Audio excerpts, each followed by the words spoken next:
economic crisis, there is enormous economic pain ahead, not only for India but throughout the world. The damage caused by the virus and the policy responses it requires are deep and multifaceted. Pandemics, economic downturns, and financial crises are mutually dependent, and the deeper and longer these crises are, the more pernicious their combined impact is. This means that they need to be mitigated at the same time. Both economic and health policies will have to play an important role together to alleviate this. Moreover, during this pandemic, encouraging people to adopt and sustain preventive behaviors is a central focus of public health policies that seek to mitigate the spread of COVID-19 COVID-19. Behavioral economics has therefore considerable potential for providing a valuable perspective to better understand and explain COVID-19 related behaviors and choices to help formulate more effective public policies. To enlighten us on these issues, we are privileged to have with us two of our teachers, renowned scholars and distinguished speakers, Dr. Ajitabu Roy Choudhury, Professor, Department of Economics, Jadavpur University, and Dr. Arup Kumar Chattopadhyay, Professor, Department of Economics, the University of Burdwan. I would now request the Honorable Principal of Vidyasagar Metropolitan College, Dr. Ram Swarup Gangopadhyay, to deliver the welcome address today. Over to Dr. Ram Swarup Gangopadhyay. Sir, please.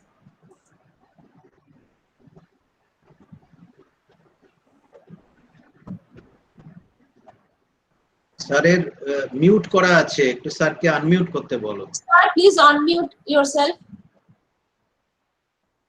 Sir, please. Okay. Hello, শোনা যাচ্ছে? Yes, sir, you are audible. Okay. Professor Ajitabu Roy Choudhury and my dear participants, on behalf of the organizing committee of this international webinar, Economic Predicament and Panacea for COVID-19, I welcome you all on the second day of this webinar, which is jointly organized by the Department of Economics of Vidyasagar Metropolitan College and Netaji Nagor College for Women.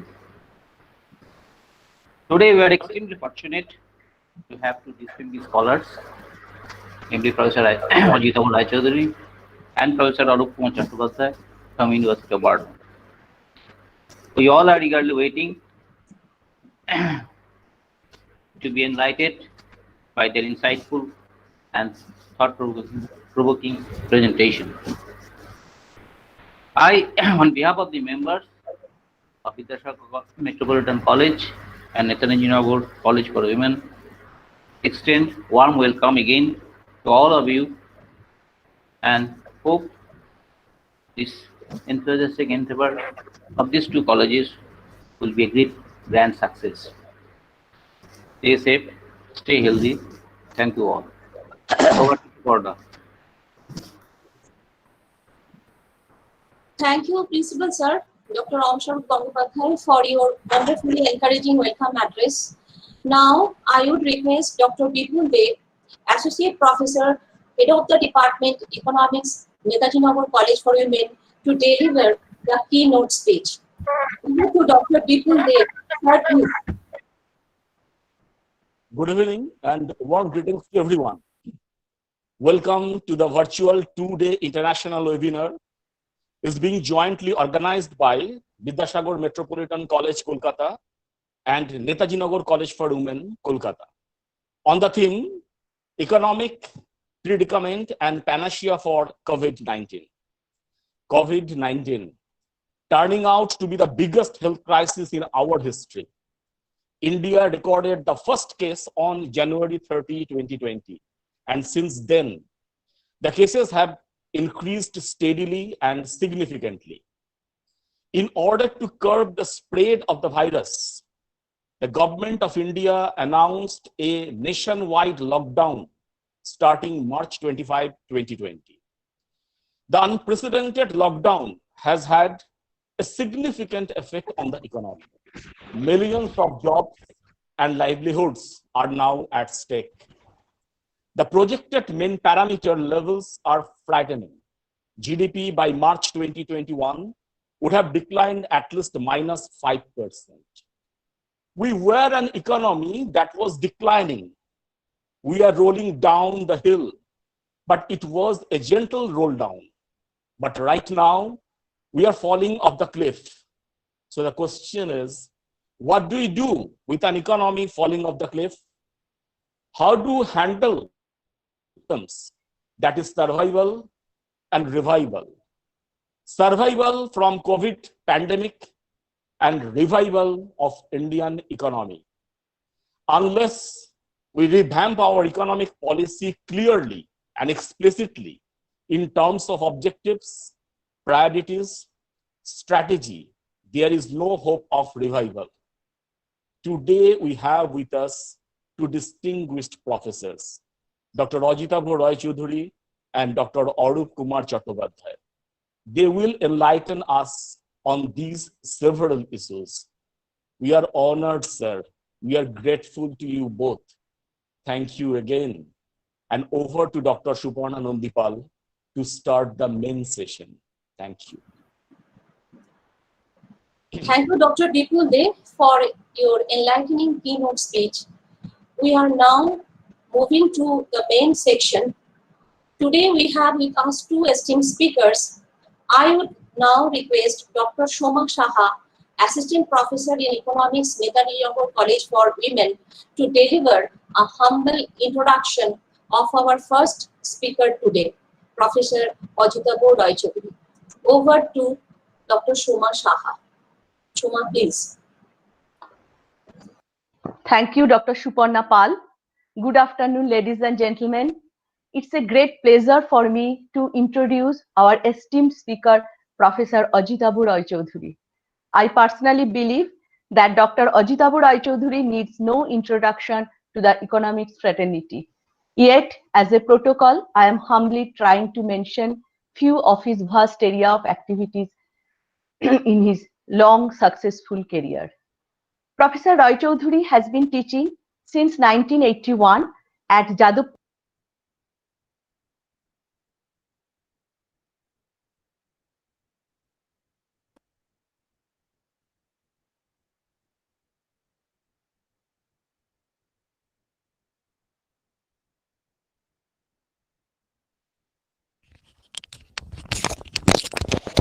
Please unmute yourself, madam. Oh, sorry again. Thank you, Dr. Suparna Pal. Good afternoon, ladies and gentlemen. It's a great pleasure for me to introduce our esteemed speaker, Professor Ajitabo Roy Choudhury. I personally believe that Dr. Ajitabo Roy Choudhury needs no introduction to the economics fraternity.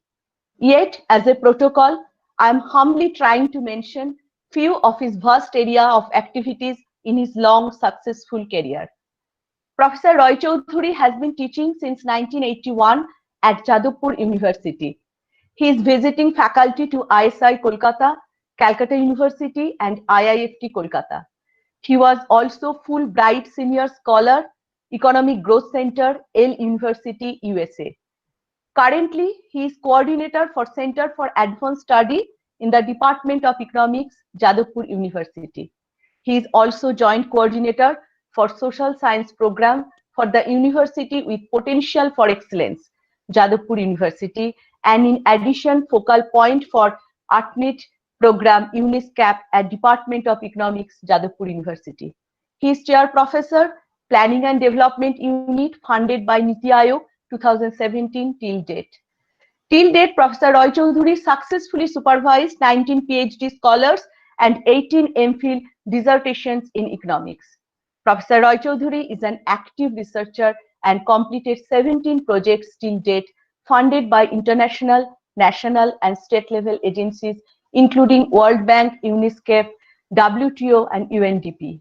His books, articles, reviews have been published by renowned publishers across the globe, including Oxford University Press, Cambridge University Press, Palgrave Macmillan, Springer, EPW, Journal of Quantitative Economics, and many more. He has achieved several awards and recognition from national and international platforms, including Shiksha Ratna Award for Outstanding Teacher, Government of West Bengal, 2018. Reed Hall Resident Scholar, Columbia University Paris Campus, 2007.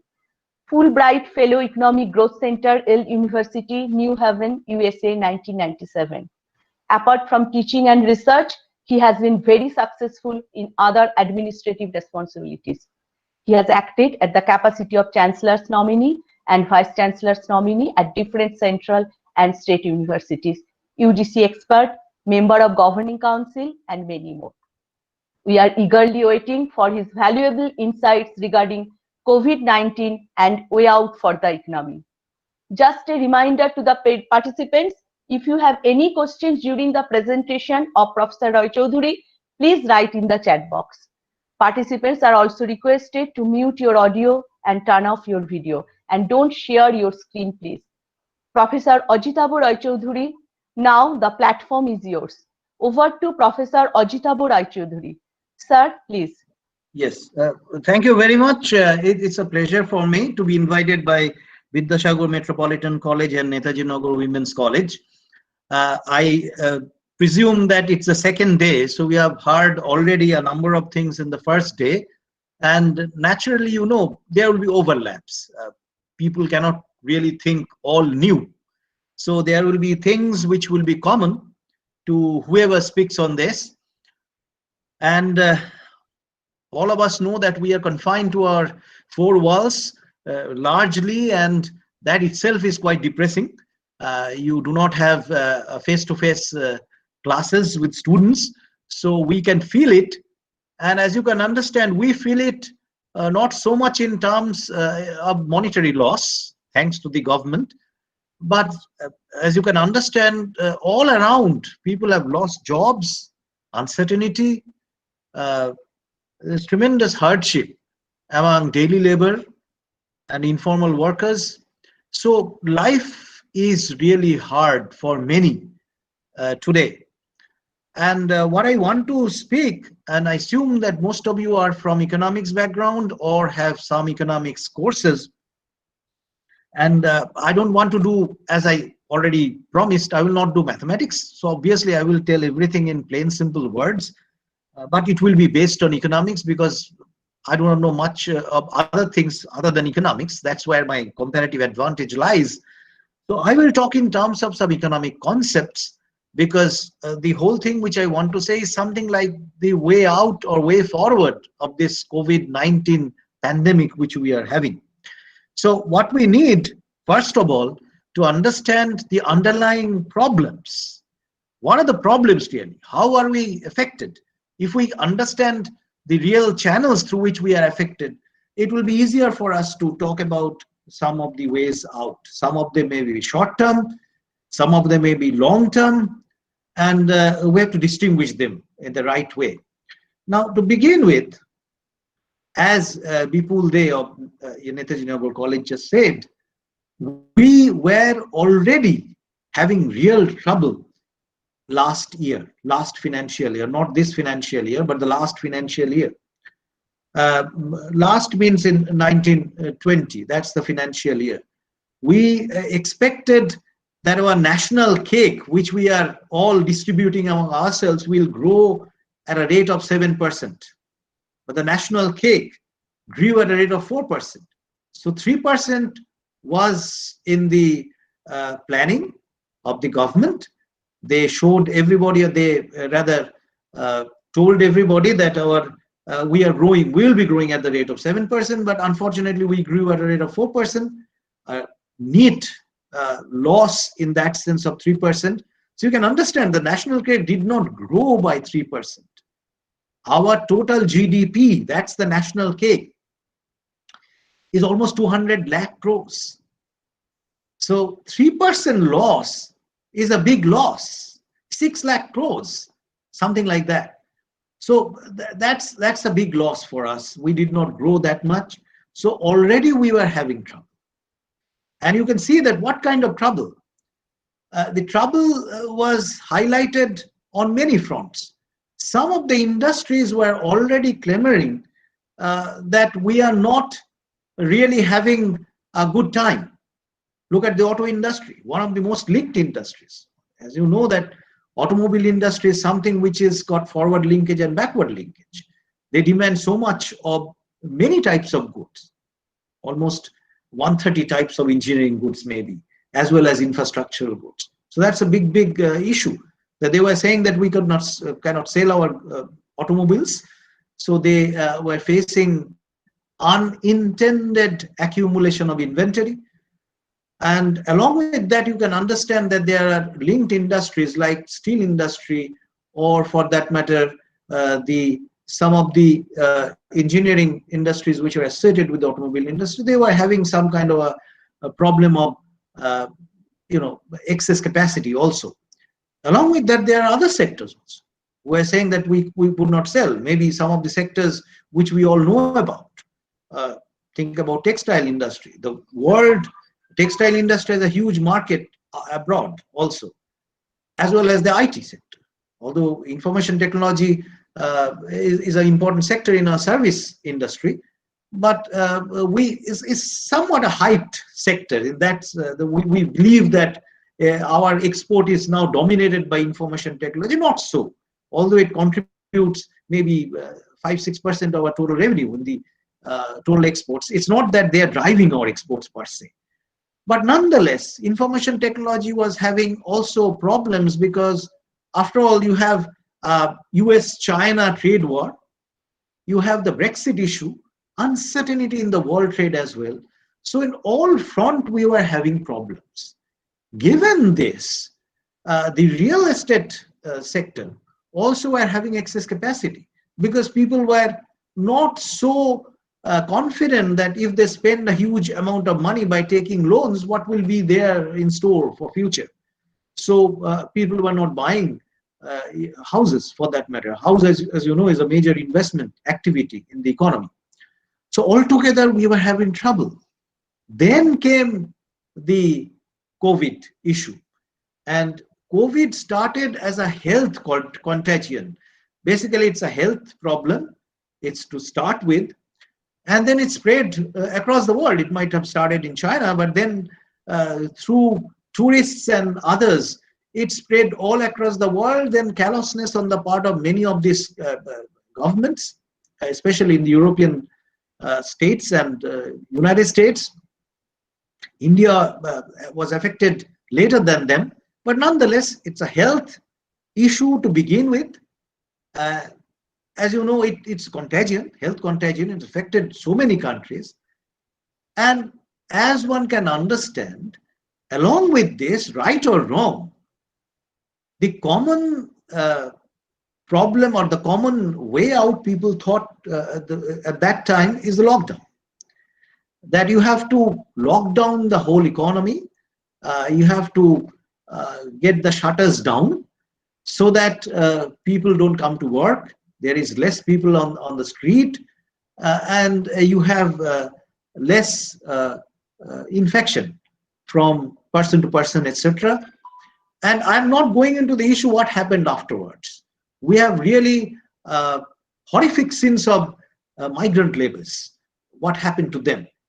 But nonetheless, if you are not a migrant laborer, if you are a laborer or worker who is stationed within one state, say a person who is born in West Bengal and stayed back in West Bengal, they were no less affected than migrant labor. So people talked about migrant labor, that becomes the international issue. But those who stayed back had similar misfortune, so to say. So you have to look at it holistically as a complete picture. Who are these workers? They're daily workers. They're daily laborers. They get money if they work. If they don't work, they don't get the money. As you know, that casualization of labor, that means the number of workers who are casual, basically that has increased manifold in the job market in recent periods in India. And given that this casual nature of labor has increased manifold, most of the workers did not have a secured job. Many of them are already in the informal sector. They did not have any social security. They did not have other kinds of legal backing, so to say. Along with that, we have the casual labor even in the formal sector, so-called organized sectors, uh, be it automobile, be it textiles, be it pharmaceuticals, whatever you call, be it engineering industries. You have so many casual workers who are working. Real estate, it's major employment for unskilled workers. It's all casual, it's all daily workers. So overall, the situation was grim.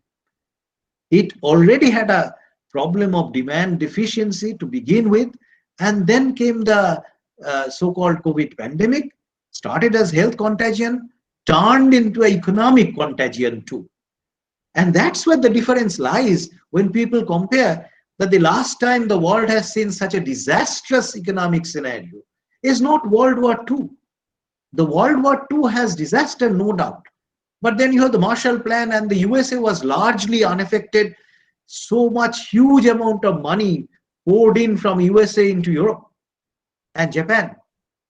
And you have these whole World War related things. They were salvaged to a large extent. And look at what's happened. It's comparable maybe to depression, where depression you have the similar kind of story. No factory was demolished. The factories were all standing. Everywhere the factories were standing, but the gates were locked. So that's the similarity is not with World War, but the similarity is with depression, the Great Depression of the 1929, which existed mainly for 5-6 years and then lingered for another 10 years or so. But the differential specific of this COVID pandemic is it's not only an economic depression. There is this whole problem of an uncertain health contagion issue.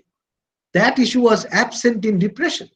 In economic depression, there may be some people who, lacked nutritious food and might have problems of nutrition, etc. There were problems.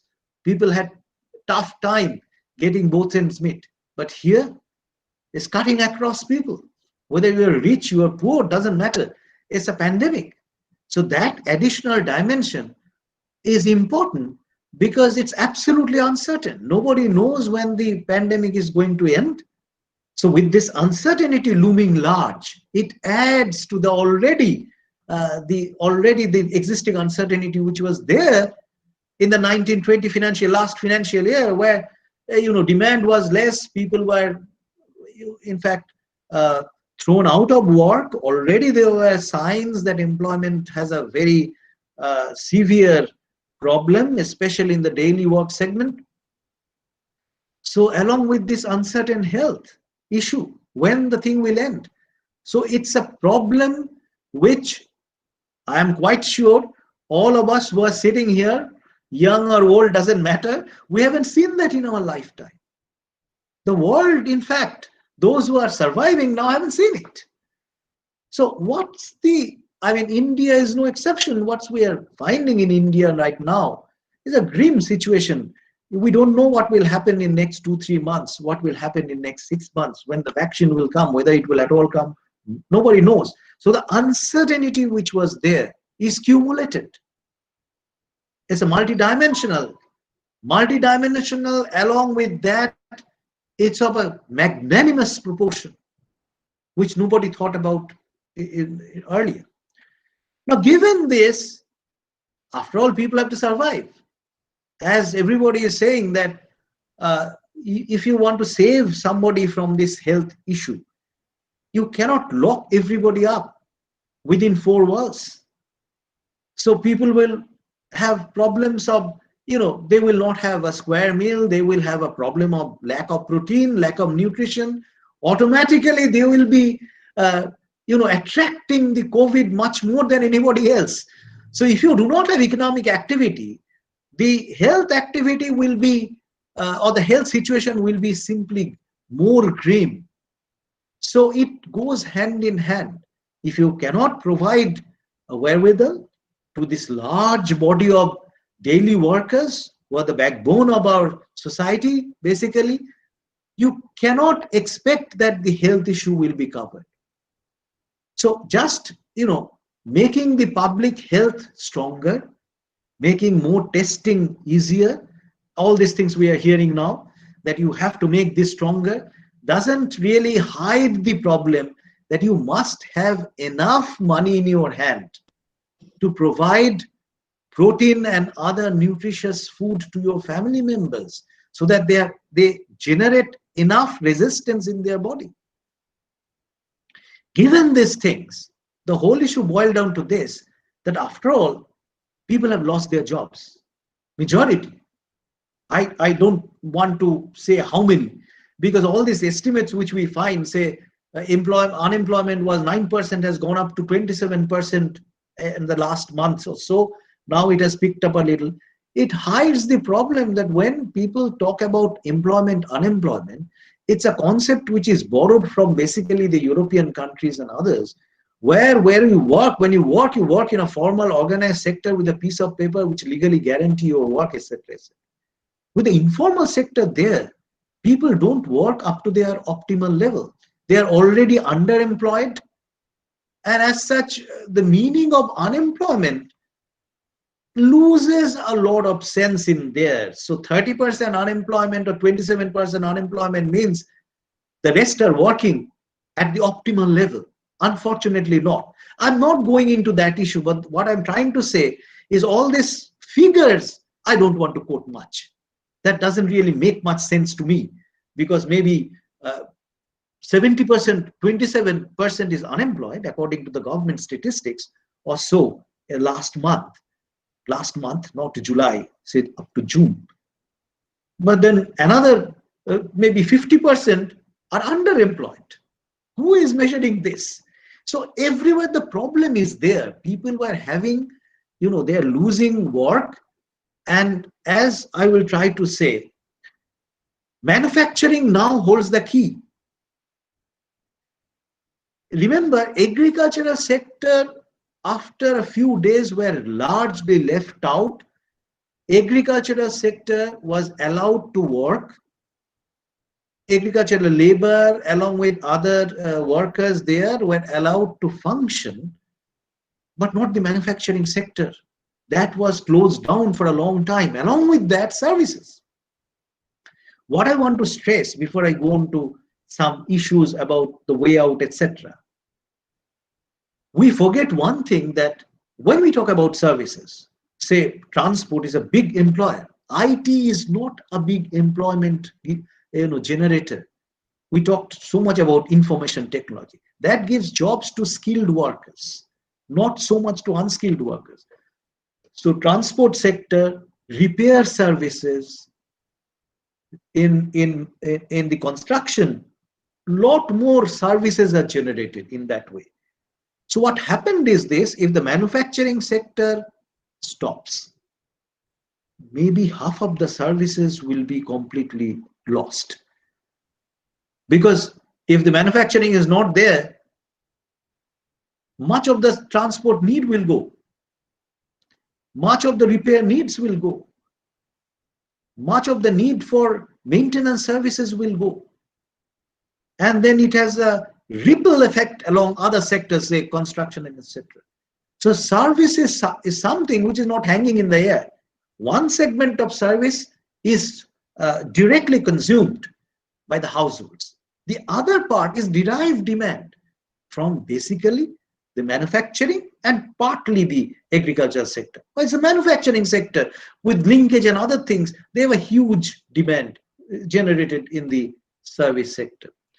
So taking this together, once the manufacturing sector stopped, the half of the service sector also along with that simply stumbled.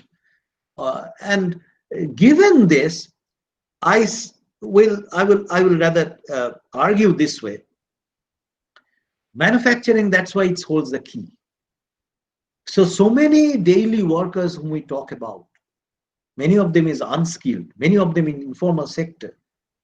They are all affected, as we said, that they do not have income, and the industries were simply closed either by lockdown or this already slowing down economy had a problem of excess capacity, etc. that accumulated.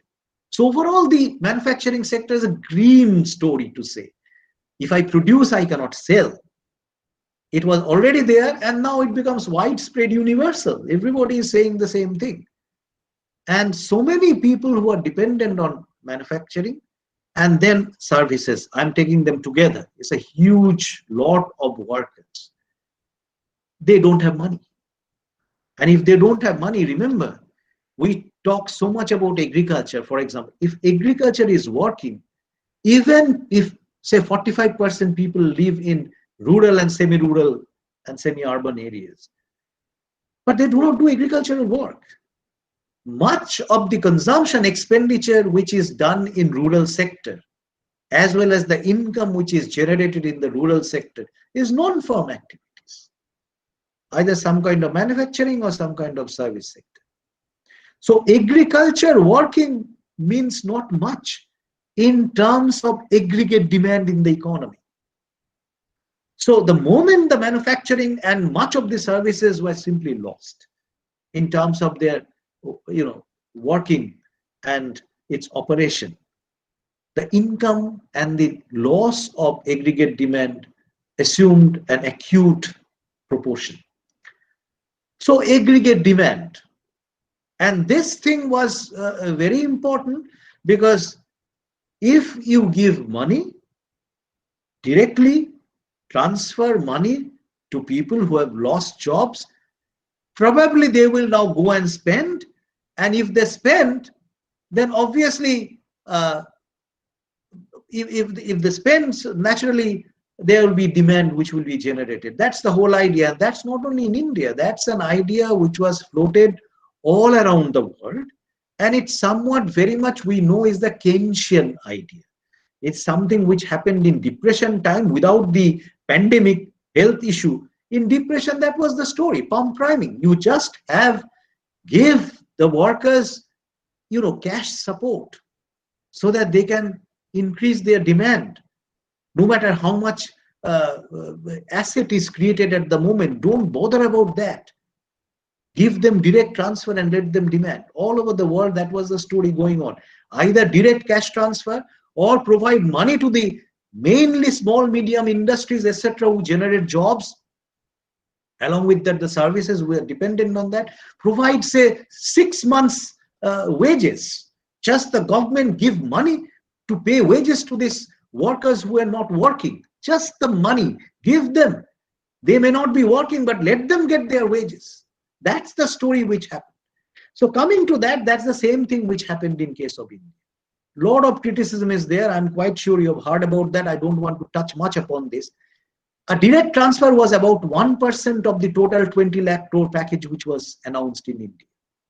Roughly 1% is 2 lakh crores, around that. 1% of the total GDP. So it's basically 1% of GDP, something like 10% of the total transfer or something. A lot of criticism. We should have done minimum 5% transfer or 6% transfer. Nobody knows how much. I'm not going into that. My question is this, that suppose you transfer the money, then suppose you are a consumer, you are a household, you have 4, 5, 6 members, you are the only earning member, you are a daily worker, all right? Even those who are not daily worker but on casual kind of work, in not so much unskilled but semi-skilled type of workers, as well as those who are even at the high level of work but something like not permanent. All through, every one of them, you face a situation where two alternative things. Either you have complete certainty what's going to happen, or you have uncertainty. You don't know what's going to happen tomorrow. Suppose you get 100 rupees given to you by cash transfer. The whole idea of this story is that possibly you will spend the whole 100 rupees. Those who are really affected, the daily workers, their marginal propensity to consume is very high because they usually spend what they get. So 100 rupees, they will spend the whole 100 rupees. But that story ends when you bring uncertainty. all this macroeconomics which we teach is the economics of certainty. So MPC high of those who are having lower income, they are having higher marginal propensity to consume. Yes, if there is complete certainty. If there is uncertainty, you do not know what's going to happen tomorrow, what will be the case? Would you spend this 100 rupees? Possibly not. And that's exactly what was happening in the second half of the previous financial year. The demand was less because people had an uncertain future. The world was uncertain. India has uncertainty. Overall, people were not just spending. They were not buying houses. They were not buying cars. They are not buying durable consumer goods. They are not spending money on many of these things. And you have this problem, this uncertainty problem all around. So this caveat has to be built in. So all these stories which we hear that transfer money and that will lead to a higher aggregate demand may not be true. And I'm quite sure it did not happen that way. Even if people have 100 rupees all of a sudden, they would have saved a lot. And that savings doesn't come for, something like capital formation. It's just what you can say is a money which you keep for uncertain future. Given that the demand problem is not entirely solved, even if you have increased your 1% GDP transfer to 5%, that uncertainty would have remained. So that's one of the policies, short term, partly may be true, but partly this faith that this will solve all the problems, I do not subscribe to that.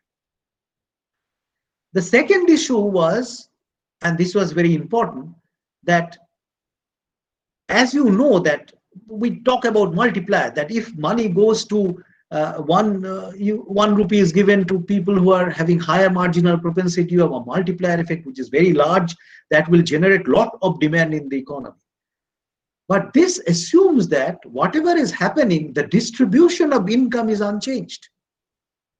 But suppose along with that, whenever something happens, your distribution changes, inequality rises, and that's what is happening in India. Look at the urban inequality indices. Thanks to the information technology, the more stress on skilled labor, casualization, etc., lots of issue. But the Gini index has risen. Inequality has gone up. So when the inequality is going up, simple calculation you can do in your macroeconomics. 1 rupee transferred, but the distributions all of a sudden turns in favor of the rich compared to the poor. Will you attain the same demand boosting effect even if you transfer? Probably not. So when the inequality already was rising, as a result, the multiplier was not really working the way we expect. That is already there. And that multiplier effect really became weaker. As due to this pandemic, every possibility that the distribution became worse. And if the distribution becomes worse, the multiplier value can never be realized in the true sense of the term. So aggregate demand boosting measures are, I would say, no way, there's no alternative. We have in front of us Keynesian economics. That's the economics which holds for so many years. That's the common thing which is there for all crises. So people went for that. But as I'm trying to say, this aggregate demand boosting efforts should be taken with caveats. And I mentioned two caveats. One is uncertainty. The other is rising unequal distribution of income. Now going to the second problem, I will mention some of these problems and then I will just stop. We have a peculiar thing which is happening from the last year.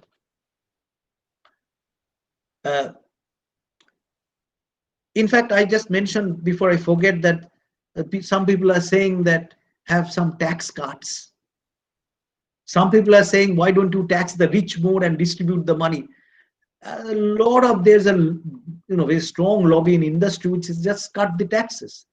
But we shouldn't forget the government already cut the taxes last year. The whole corporate tax was slashed to a large extent. But did that produce the desirable effect? No. I'll come to that in a moment. In a moment, in the sense, let me finish that strand of thought. That if you even cut the taxes and reduce the interest rates, and that's exactly what the government did, much of this package which the government of India announced, much of it was geared towards monetary policy. Flush the banks with money, make liquidity easier in the economy. And if you make the liquidity easier in the economy, what happens is this, that interest rate is likely to go down. Maybe you can have loans at a cheaper rate, true, lots of money, but there are two problems to that. One is investors, all of us know that the investment, the logic goes, if the interest rate is lower, then the investment will go up.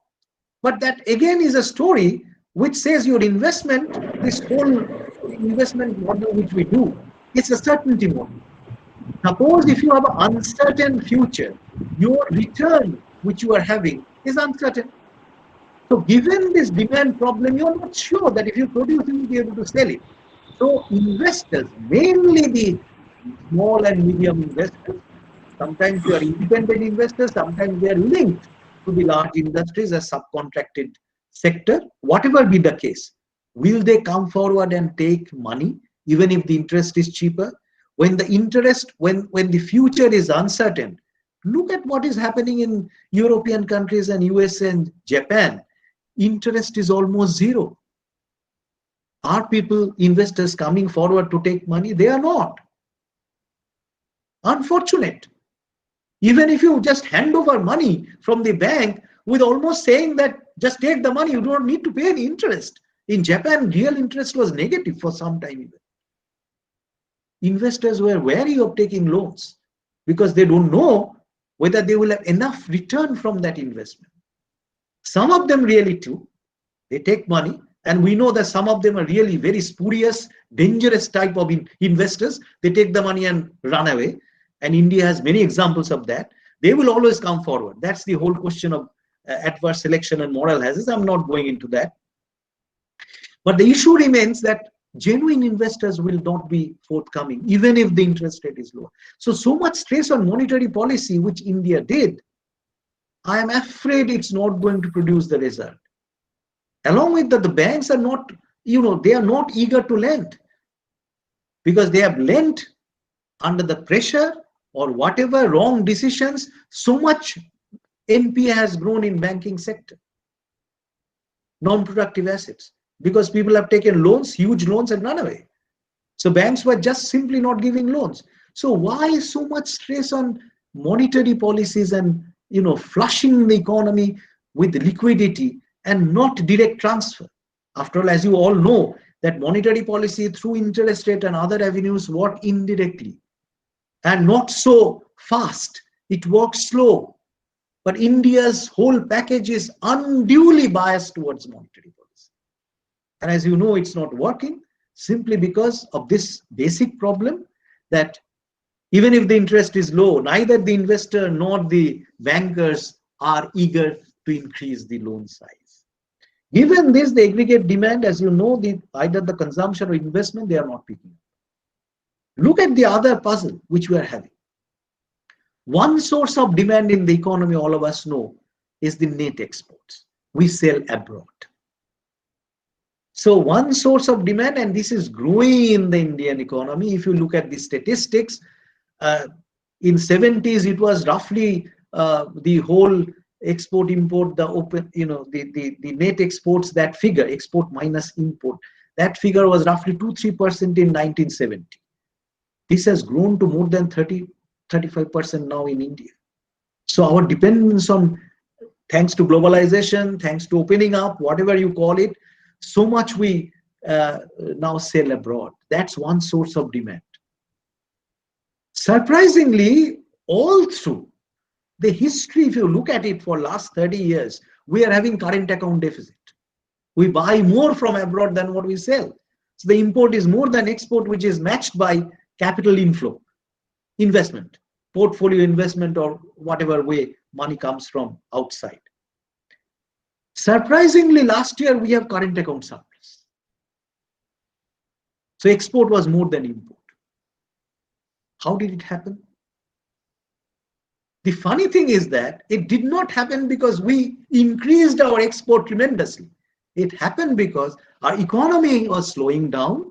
As a result, the need for imported inputs or fertilizer or oil went down.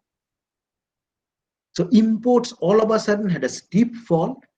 Exports also had a fall because all over the world there is uncertainty, we could not sell more. But import fell faster than export. So all of a sudden, if we look at the export minus import, we have a surplus.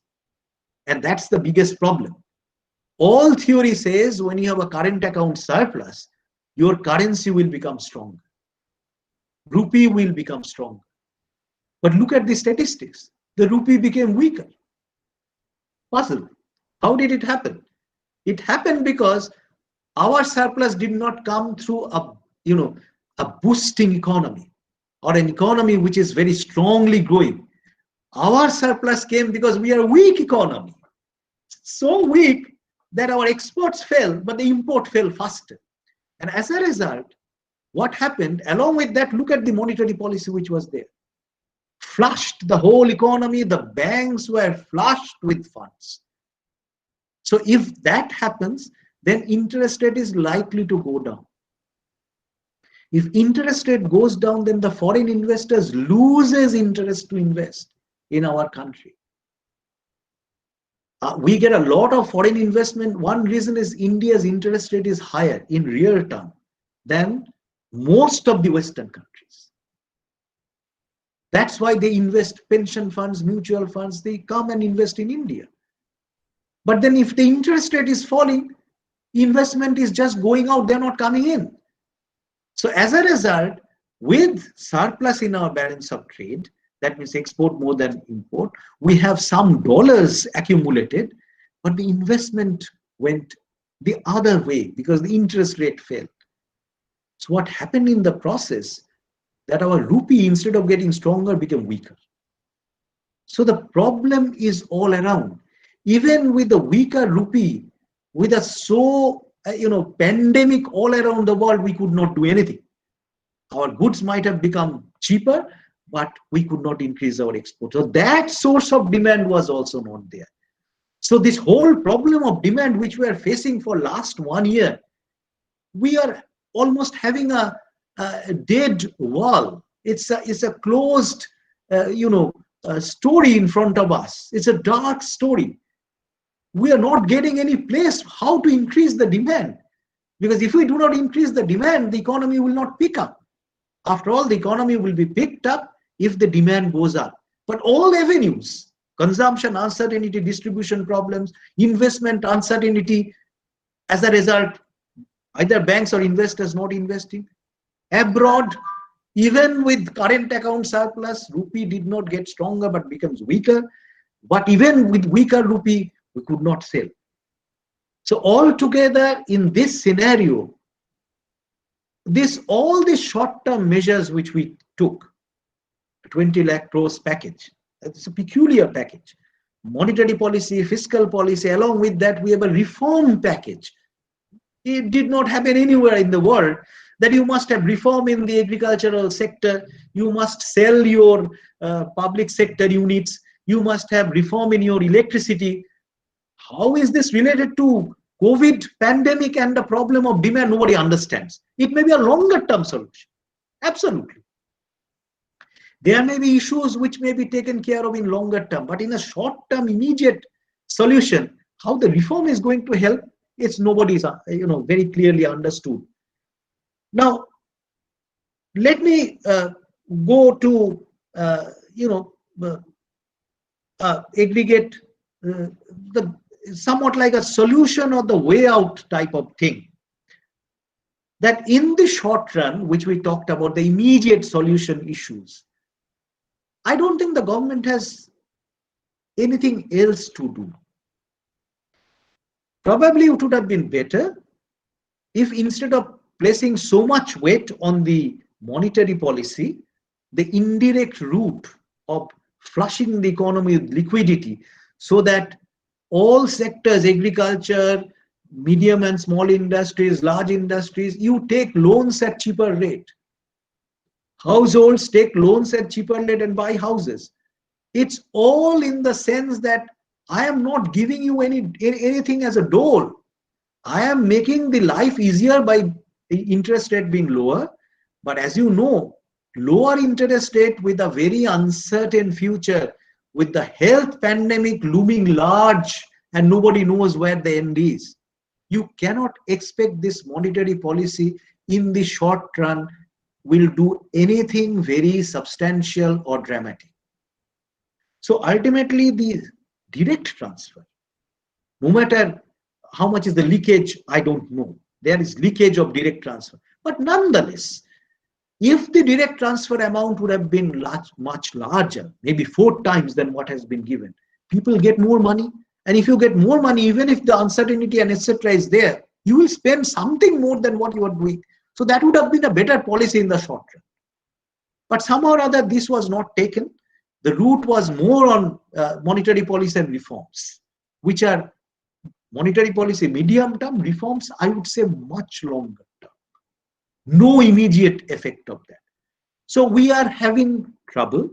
There may be some statistics coming out that production activities is picking up a little bit. Fine, if production activity is picking up. The problem is there in the, as you know, production activity picking up means supply side. There is some activities going on the supply side, but there are problems like migrant labor. Will they go back or not? Raw materials, because we have so much problems with China, etc. Then many of these raw materials in pharmaceutical sectors, in electronics industry, they are having trouble. So you have an input side problem. Can that be overcome very quickly? Possibly not. But the government must also take a very concerted effort to ensure that even if you do not want the Chinese, intermediate goods to come in, alternative source must be made available as a wartime solution, even if it is needed. Even if it is needed, give subsidy so that the production starts at least in those sectors. And migrant labor, give some solution to them so that some assurance, some planning beforehand, so that they might go back to, not the full amount, but at least a reasonably workable amount, so that the problem of labor can be solved on the part of those who are going to supply more, the manufacturing industries. Now let me come to this. In fact, this is the last part which I will say. We are all talking about how to manage the economy in the immediate short run, or maybe a little longer than that. But obviously, if the pandemic ends with the vaccine, that's one story. If the pandemic doesn't end very quickly and the vaccine is not there, we don't know what's going to happen. Uncertainty. And you have to deal with this uncertainty. A little longer term solution, if you look at it, and I started with that, there are 2 things which are important. One thing is the government has to step in with large amount of infrastructure spending.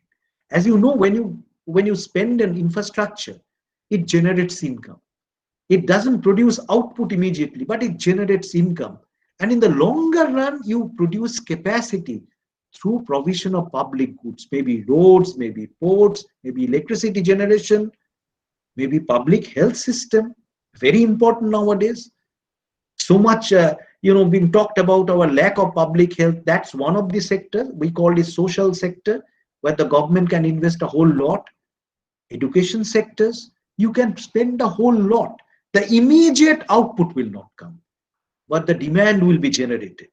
So the government direct transfer is one thing. The other thing is the government has to increase the investment in infrastructure. If the government says we don't have money because we have fiscal limits, absolutely true. I mean, USA can do something which India cannot. USA can print more money. Even European countries can print more money because they have leverage, lot more space to create money than India, because India already is the economy, a developing economy, and which is under constant eye of either this,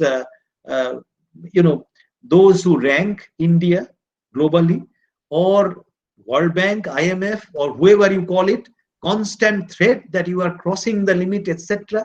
So if you say that we are having some kind of a problem of fiscal space, despite that, the government has to take help of private sector if needed, foreign investment if needed.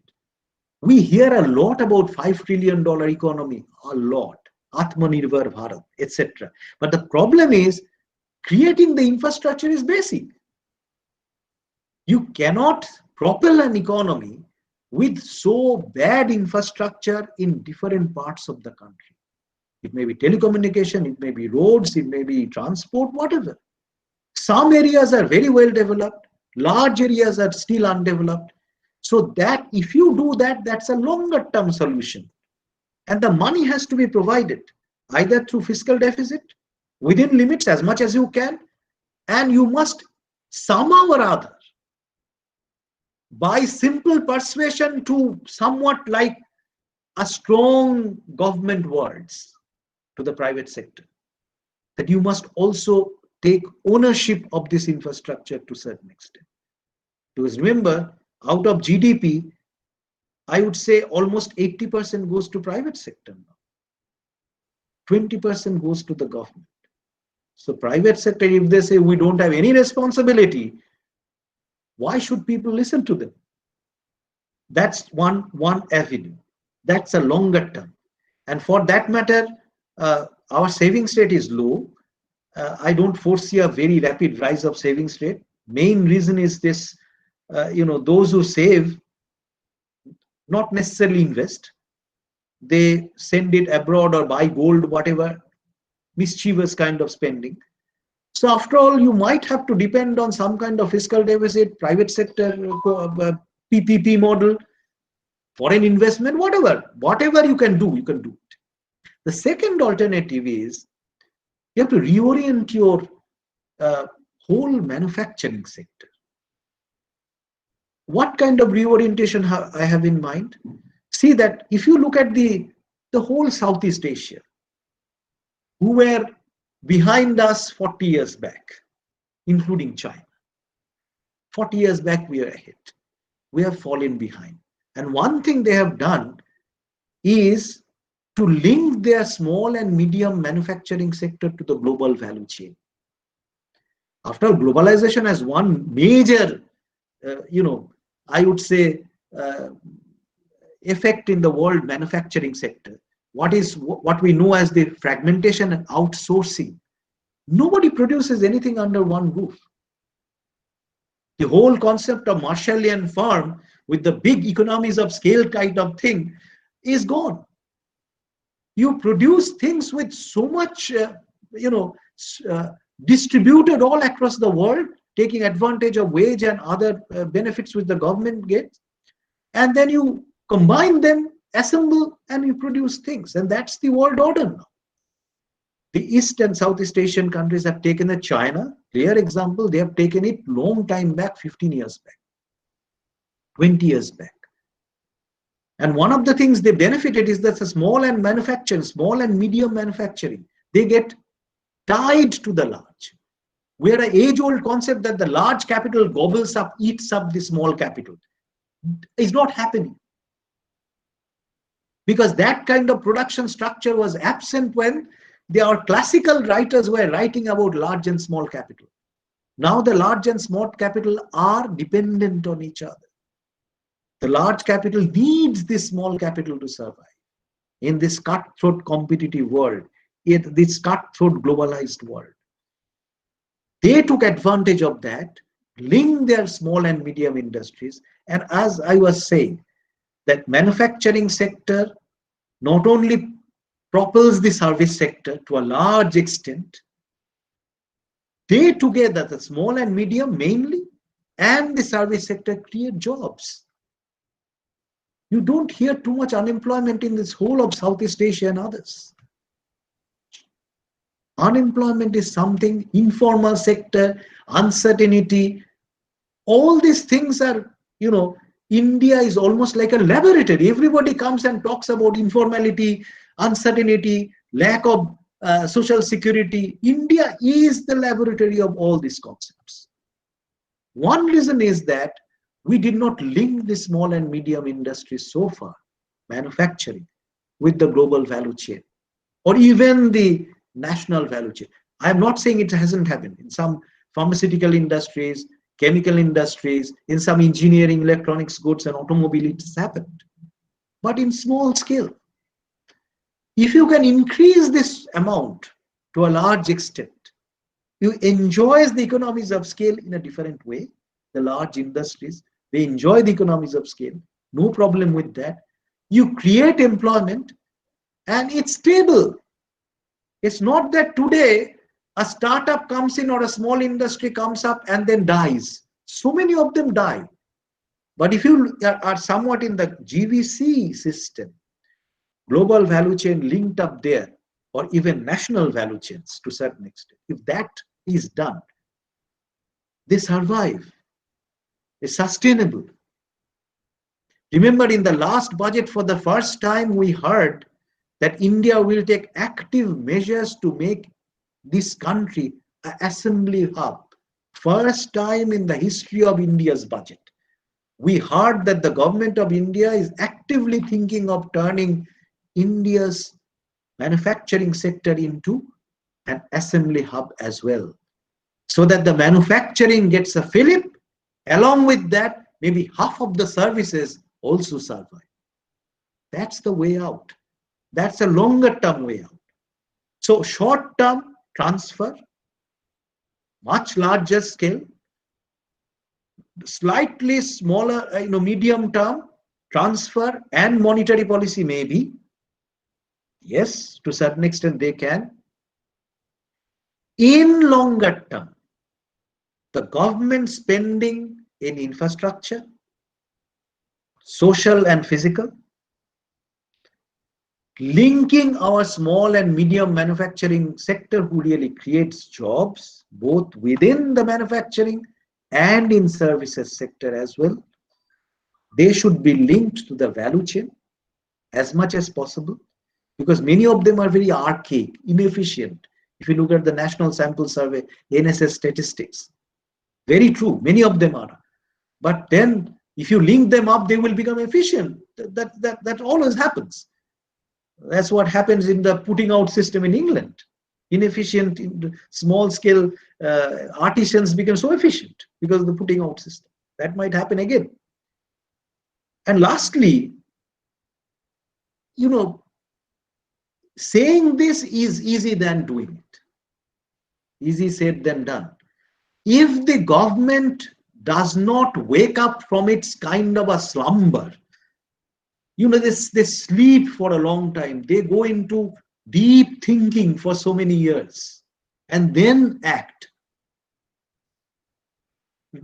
Lot of industries, global industry is trying to shift from China because of the uncertainty which happened. Look at what's happening. Industries are shifting. The latest statistics say maybe 80%, 85% of them have gone to Vietnam, to Cambodia, to Thailand, Malaysia, all this is Southeast Asian country, even Myanmar maybe.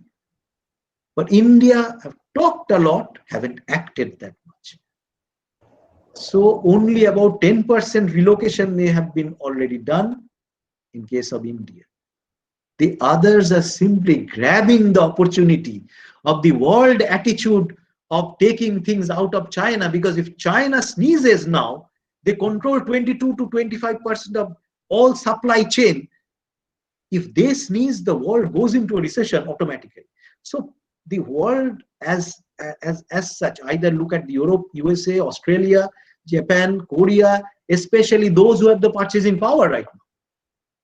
All of them in the big industries, they are trying to relocate from Chinese soil. But India is still sleeping to a large extent. If you look around, get the information, we are still sleeping. That's good for health, no doubt, but not good for the health of the economy. Thank you.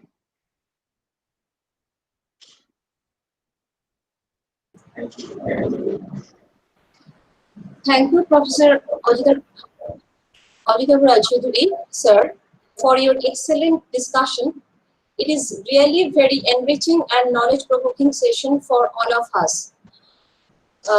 We had some plan earlier that our question answer session will be at the end of the two speakers' uh, uh, lectures, but sir has requested us that he has some preoccupation and therefore we have to leave him early. So I request Dr. Bipul De to conduct the question answer session for Dr. Ojitabu Raichuduri, sir. Sir, please. Over to Dr. Bipul De. Sir, thank you. Thank you for your enlightening presentation, highly informative and enriching. And sir, I feel honored and a little bit excited that I am right now sharing the screen with you, sir. Okay, dear participants, before we start, I would like to inform you for further, we are just going to start the question and answer session with sir. But for further clarification, if you have any, you can mail us, you can WhatsApp us, and we'll forward your queries to our esteemed speaker. So, sir, please allow me to start. Sir? Yeah, Sir, sure. please allow me. Yes, Okay. please. One thing, for the smooth functioning, since we have more than 200 participants, just for the smooth functioning, I'm just turning off my video. Okay, sir. Sir, question number 1 goes like this. Do you think excessive tax on petrol and diesel may aggravate stagflation, creating the cost push inflation, because we have to lock down our economy, which is already facing depression? Shall I answer right away? Sir. Go on, sir. Carry on. No. Thank you. I mean, I have very clear opinion about that. There are two types of use in petrol or petroleum products. One type of use clearly is cornered by those who can spend enough money on taxes. And there is another section like, say, public transport or, medical representatives or court representatives, or those who are using, say, tractors. That's another section. Unfortunately for case of India, despite we are talking about so much dependence on digital system, we cannot make a dual pricing system that those which will be used as necessity, they will pay less tax, and those who are having, say, 4 cars of very high horsepower, they will be paying obviously a tax which will be maybe 5 times the tax which is paid by somebody who is a sales representative using a two-wheeler. That never happened. And as a result, if you tell me in this kind of a situation where the lockdown was there, manufacturing activities were not there, where from the government will earn the revenue to even maintain a robust direct transfer system. So how much fiscal deficit would you allow? It's 3.5%, say, budgeted.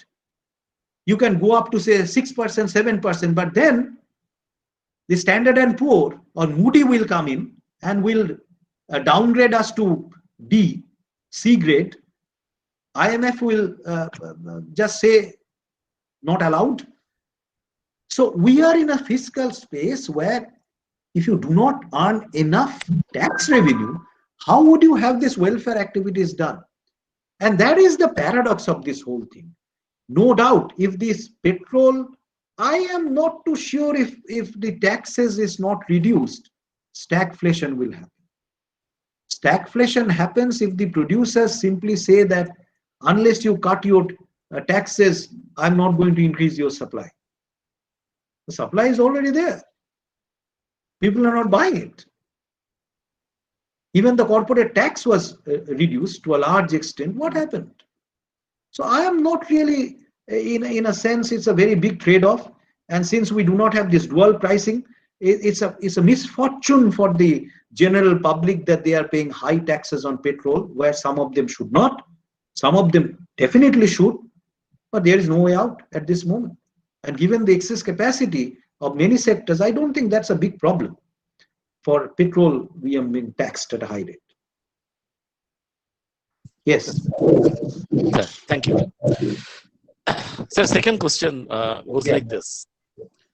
Given the situation of the lockdown in the country, the defaults may have increased substantially as many companies would have lost revenue for a long time.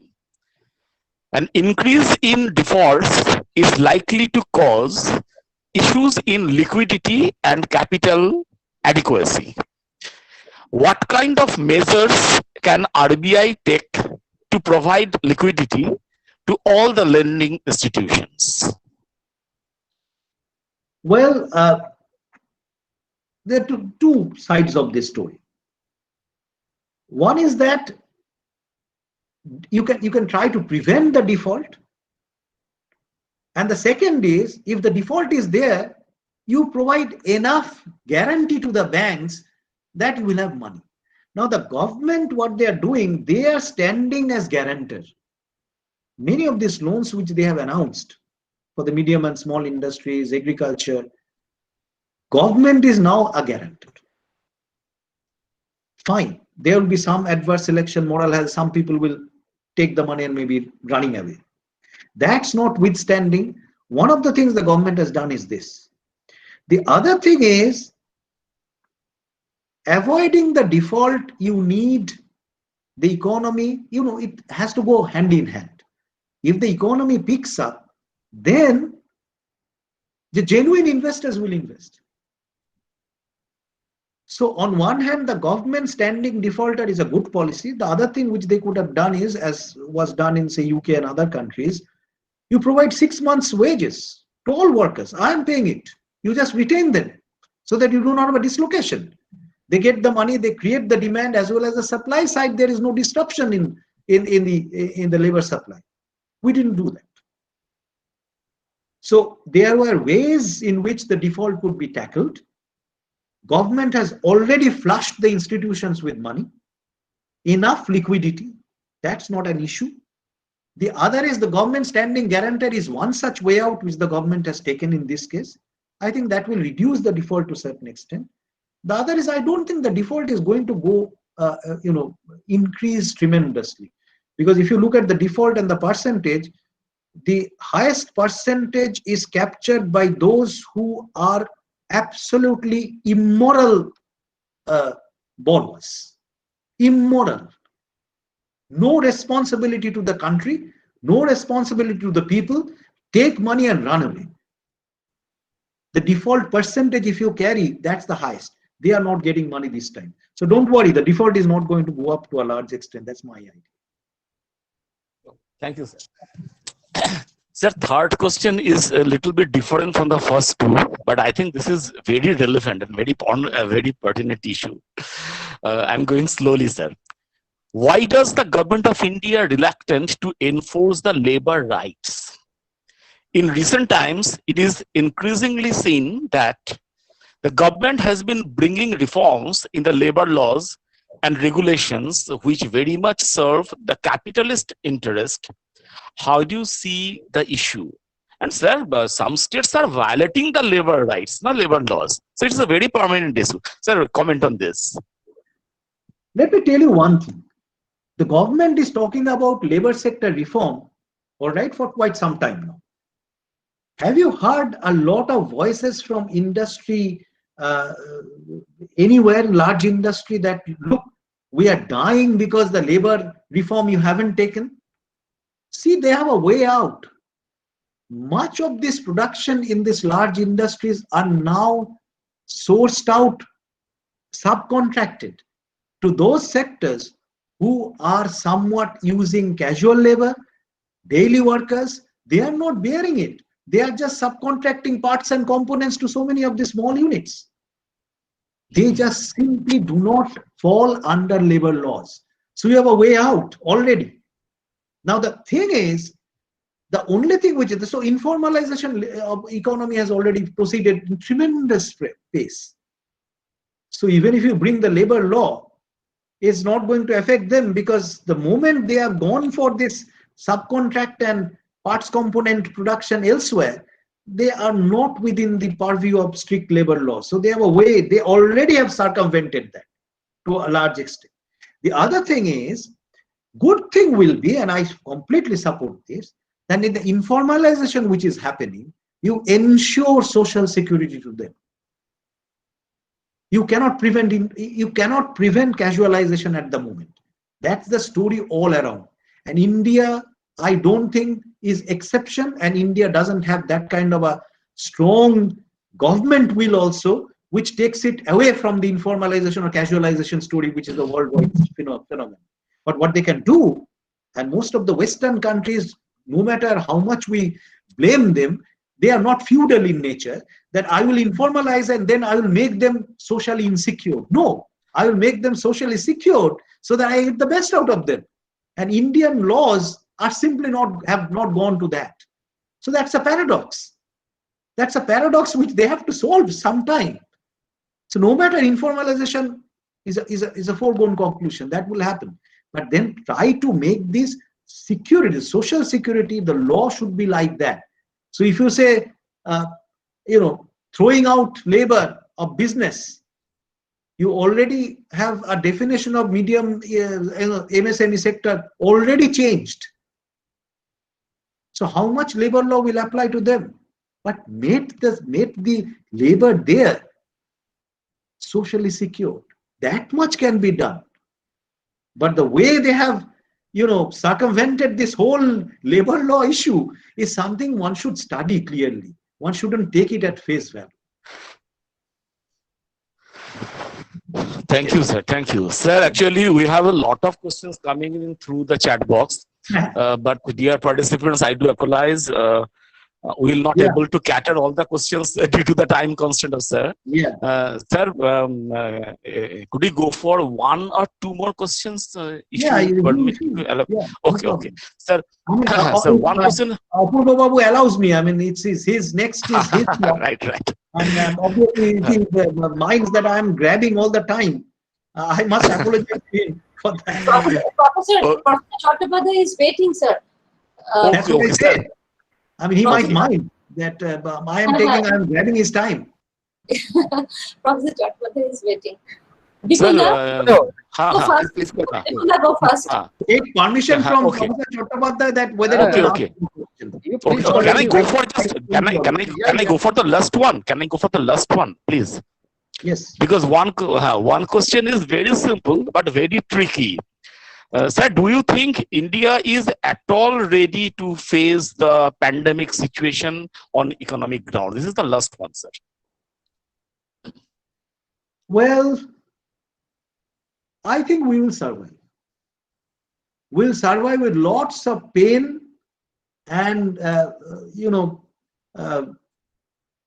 I said, we are deficient in several things. I mean, at least the direct transfer should have been a lot more, and the government should act somewhat with a larger vision in mind.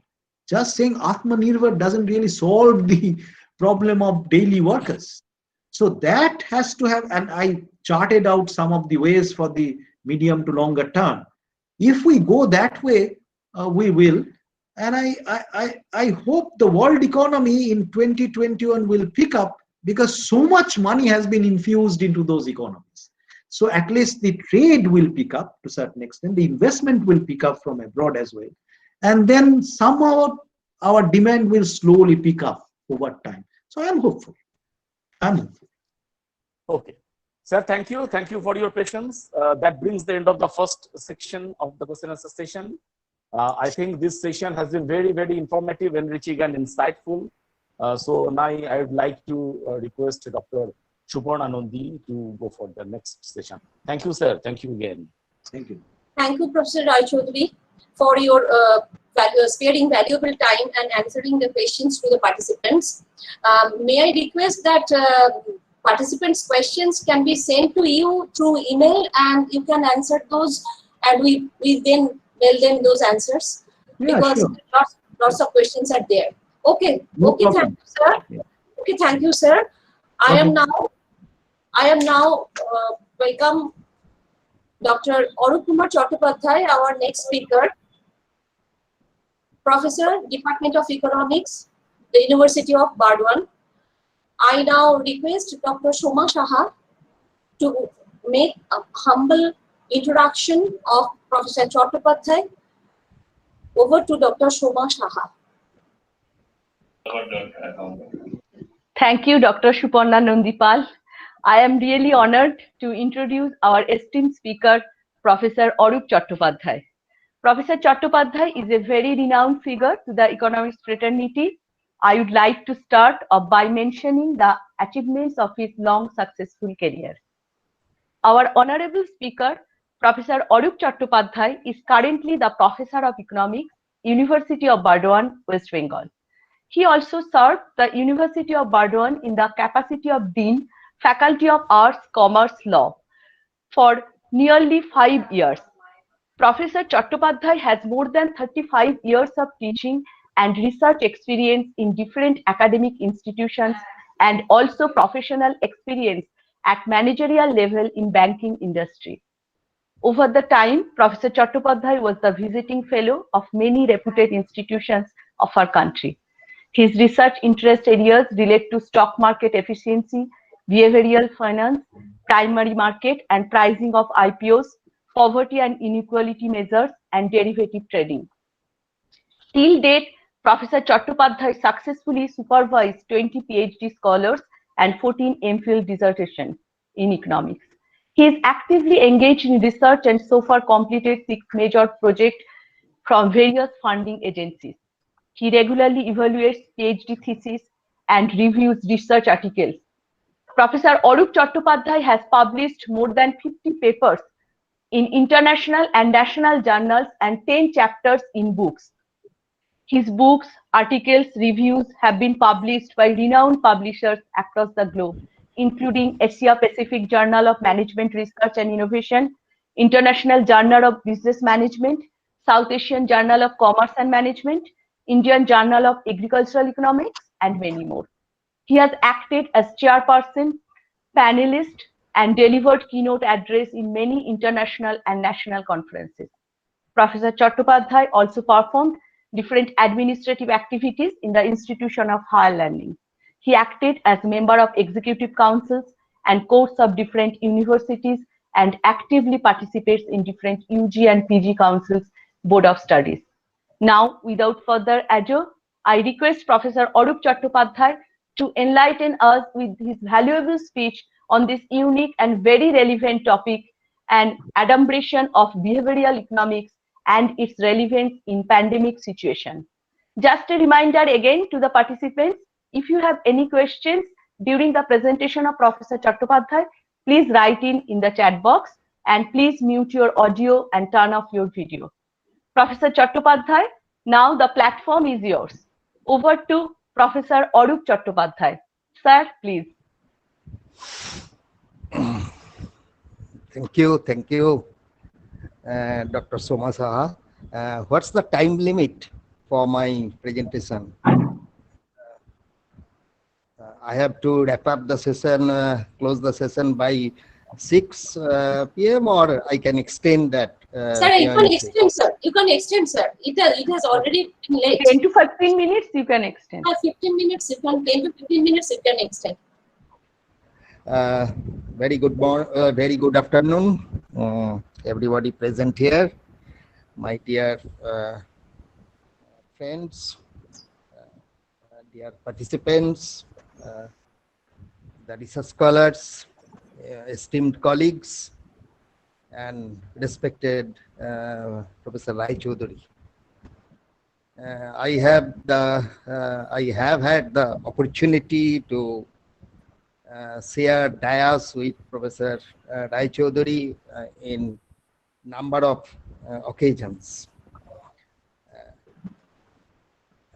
In this webinar, I am the last and also the least speaker.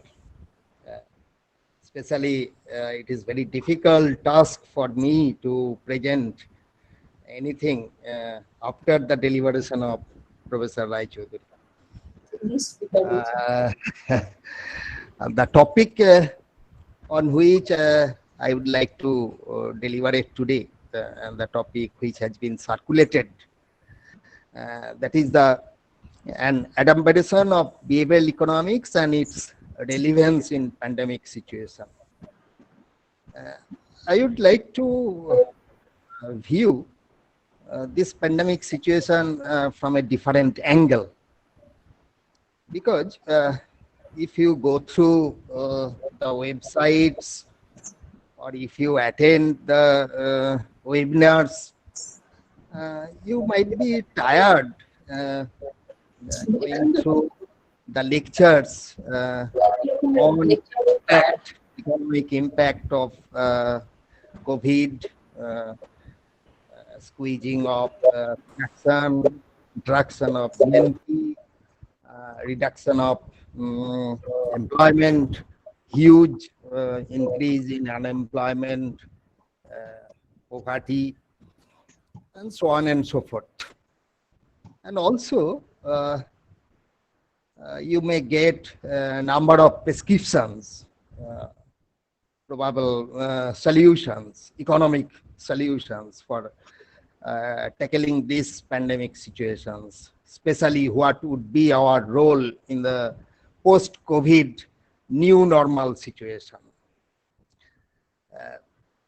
But so to speak, there is difference of opinion among the economists, and you all know the old story that if there are 3 economists, then 4 views will crop up. Some may say that yes, this is the problem of demand. Demand must be generated, and unless demand is generated, production will not pick up. Someone may say that is the policymakers, the economists who are associated with the government, they are thinking no, supply side is to be promoted, and automatically demand will be generated. That is, people will get employment, more employment, and demand will pick up. So this is a chicken egg problem.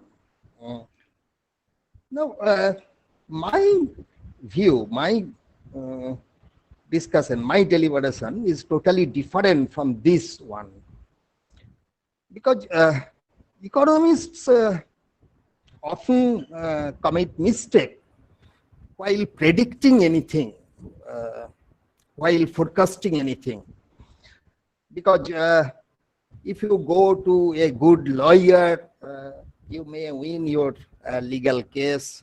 If you go to a good doctor, your disease may be cured.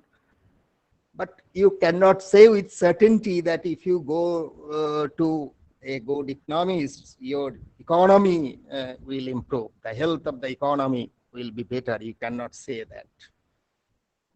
The main problem of traditional economics, that is the economics which are taught, which we learn in regular courses, in PG or UG courses,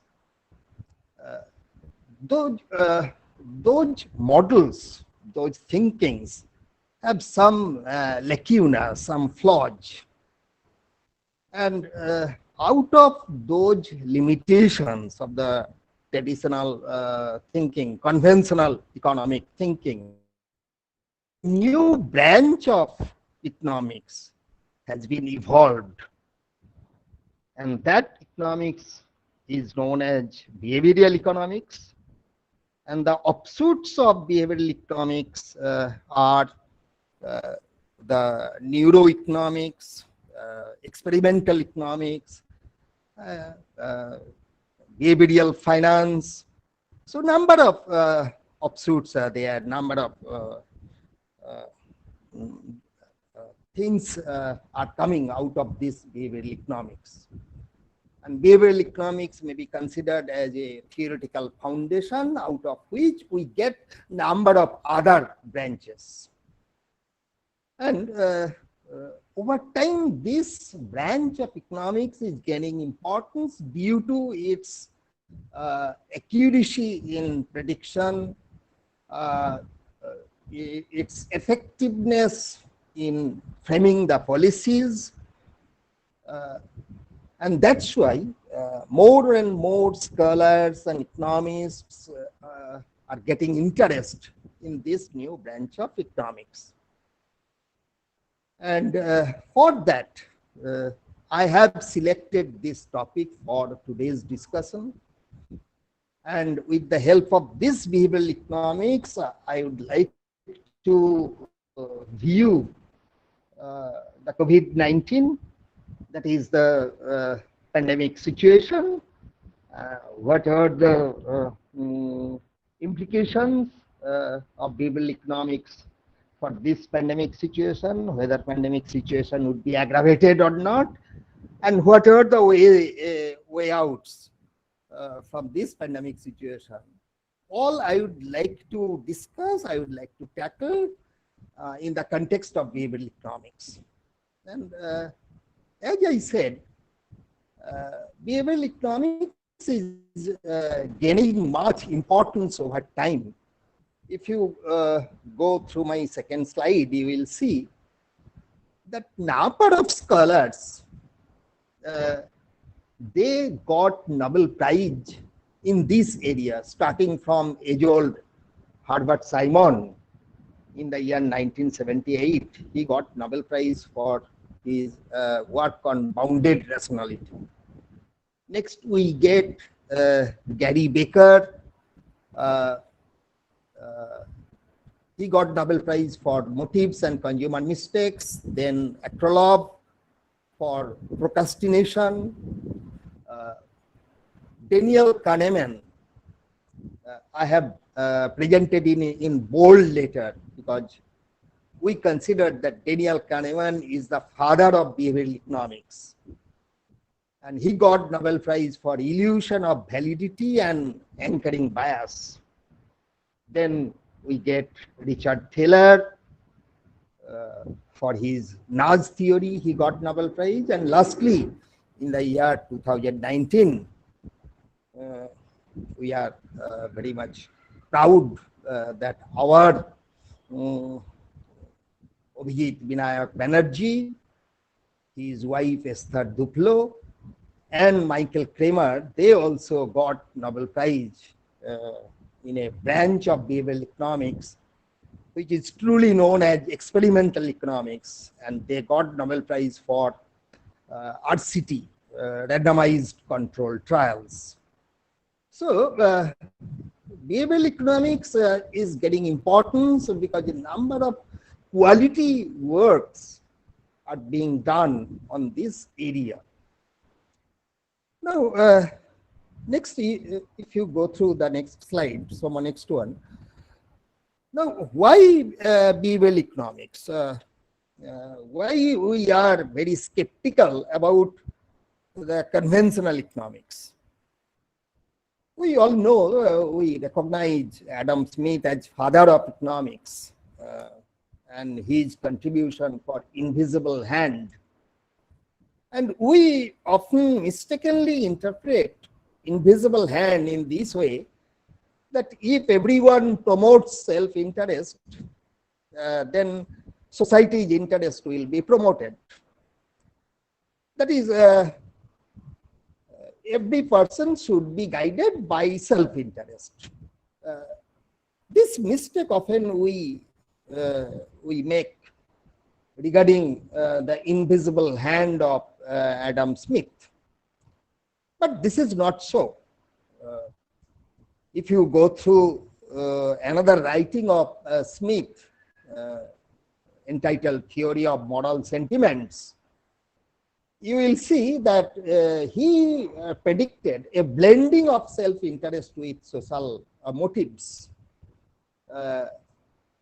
And here I should mention that if we consider even a simple economic transaction,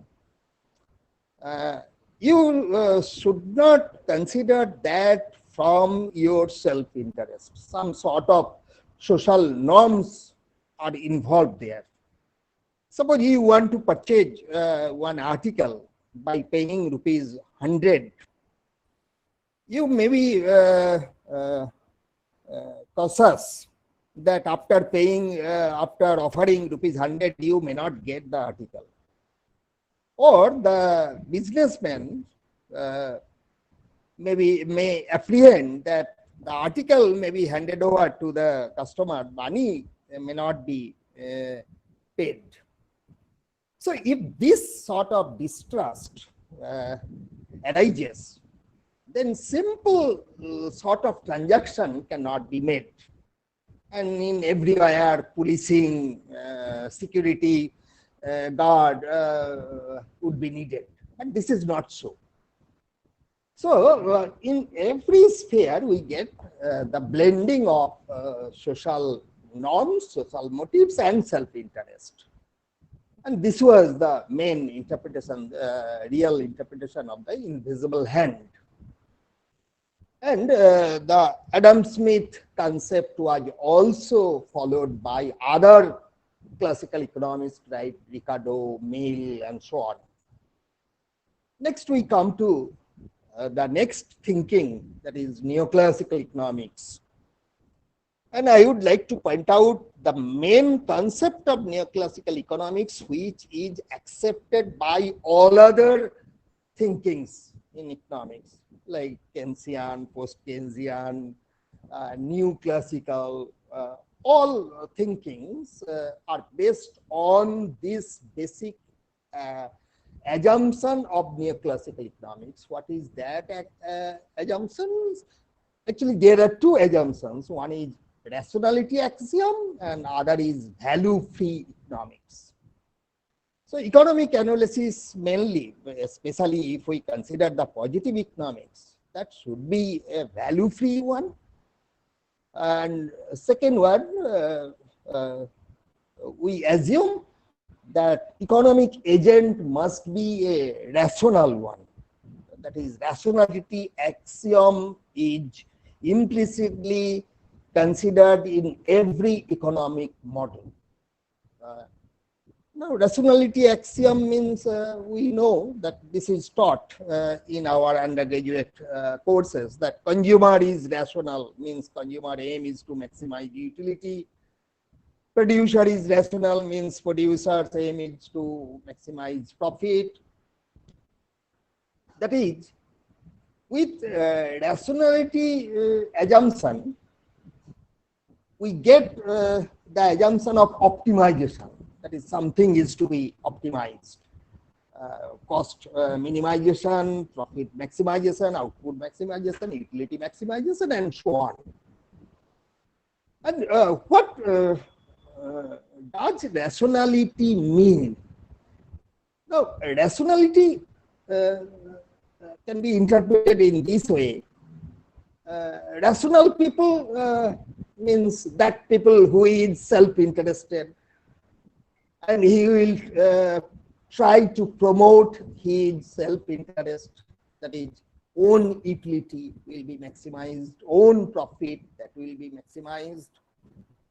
That is, rational people will try to get what they like to want, what they desire. That is, non-self-interest act may be considered as an irrational one.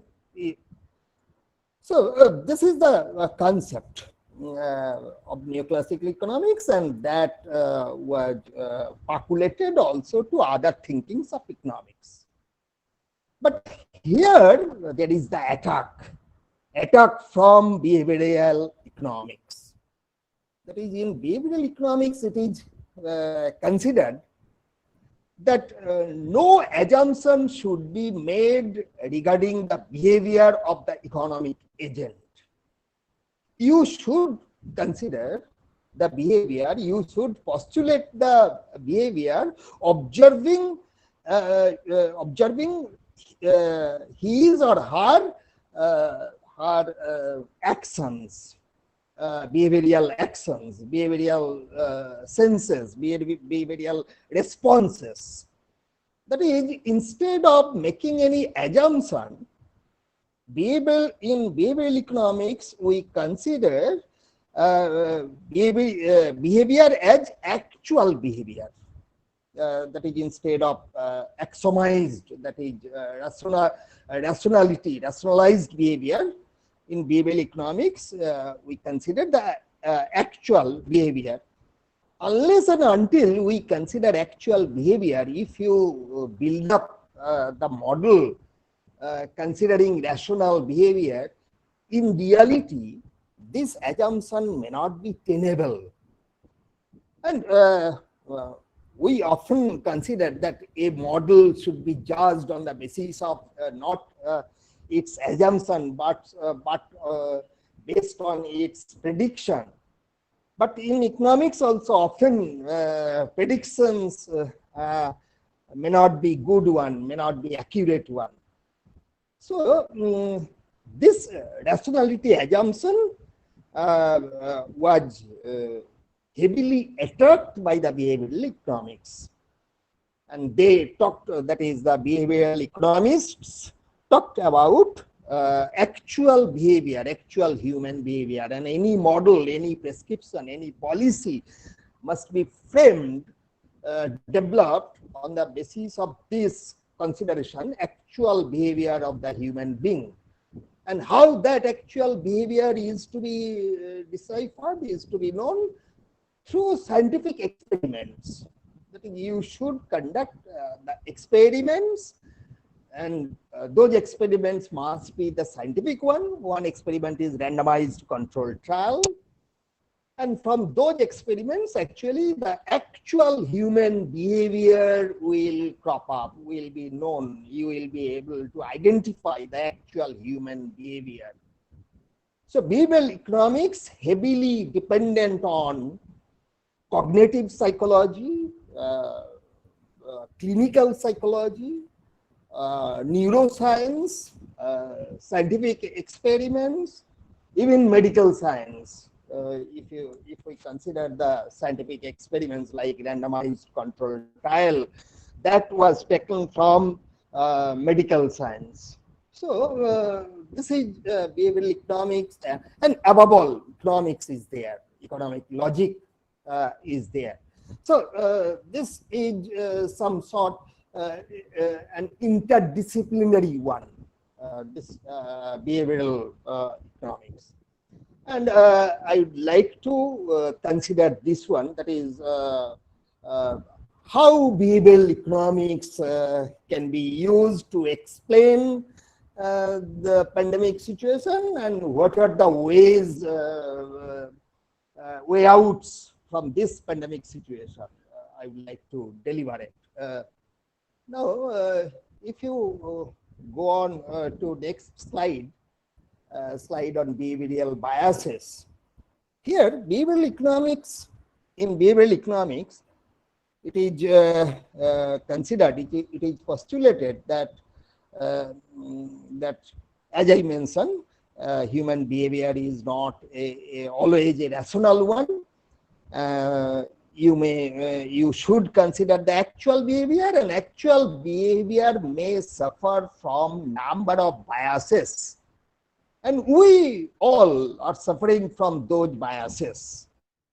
And while modeling your any theory, or while framing any policy, you should take into consideration all these biases. And if you ignore these biases, your policy will be faulty. That policy will not be effective one. So we should have clear understanding about the human biases, and those human biases should be explained from the angle of cognitive psychology. And if I explain these biases one by one, you will understand that we all are, most of us are suffering from these biases. First, consider the mental inertia. We have that sort of bias. I can give one example. Suppose an institution organizes monthly seminar in the institution, attended by the students of that institution.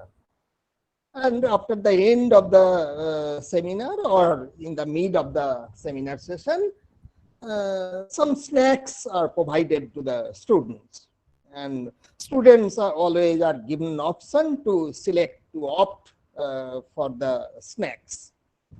And if students are given the option, they will always select the same type of snacks. This is the mental inertia.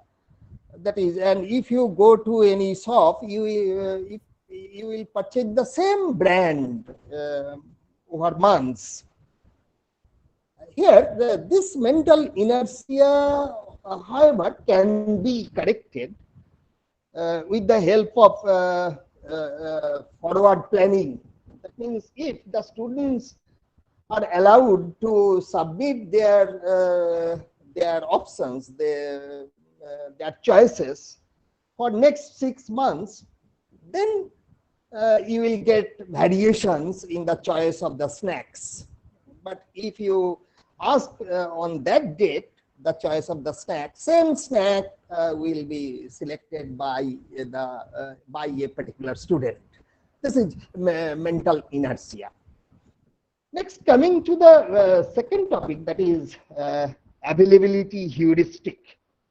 That is, always we try to consider a mental shortcut to arrive at any decision. Suppose students like to opt for coursework or optional paper. And for that, the student may go through the earlier responses, comments of the ex-students or results of the students. Instead of that, suppose before the students there is a scholar, and the scholar is arguing that finance is a better paper than other papers as an optional paper, and students opt for finance. So this sort of choice is made in terms of mental shortcut, that is availability heuristic, and we often suffer from this bias also. Third bias, which is observed in our behavioral pattern, is the confirmation bias.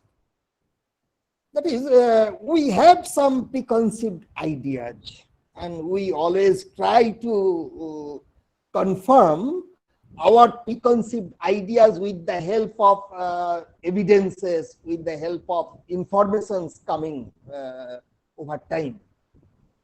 As an example, I can present that I am discussing very psychological things, so I would like to present examples side by side.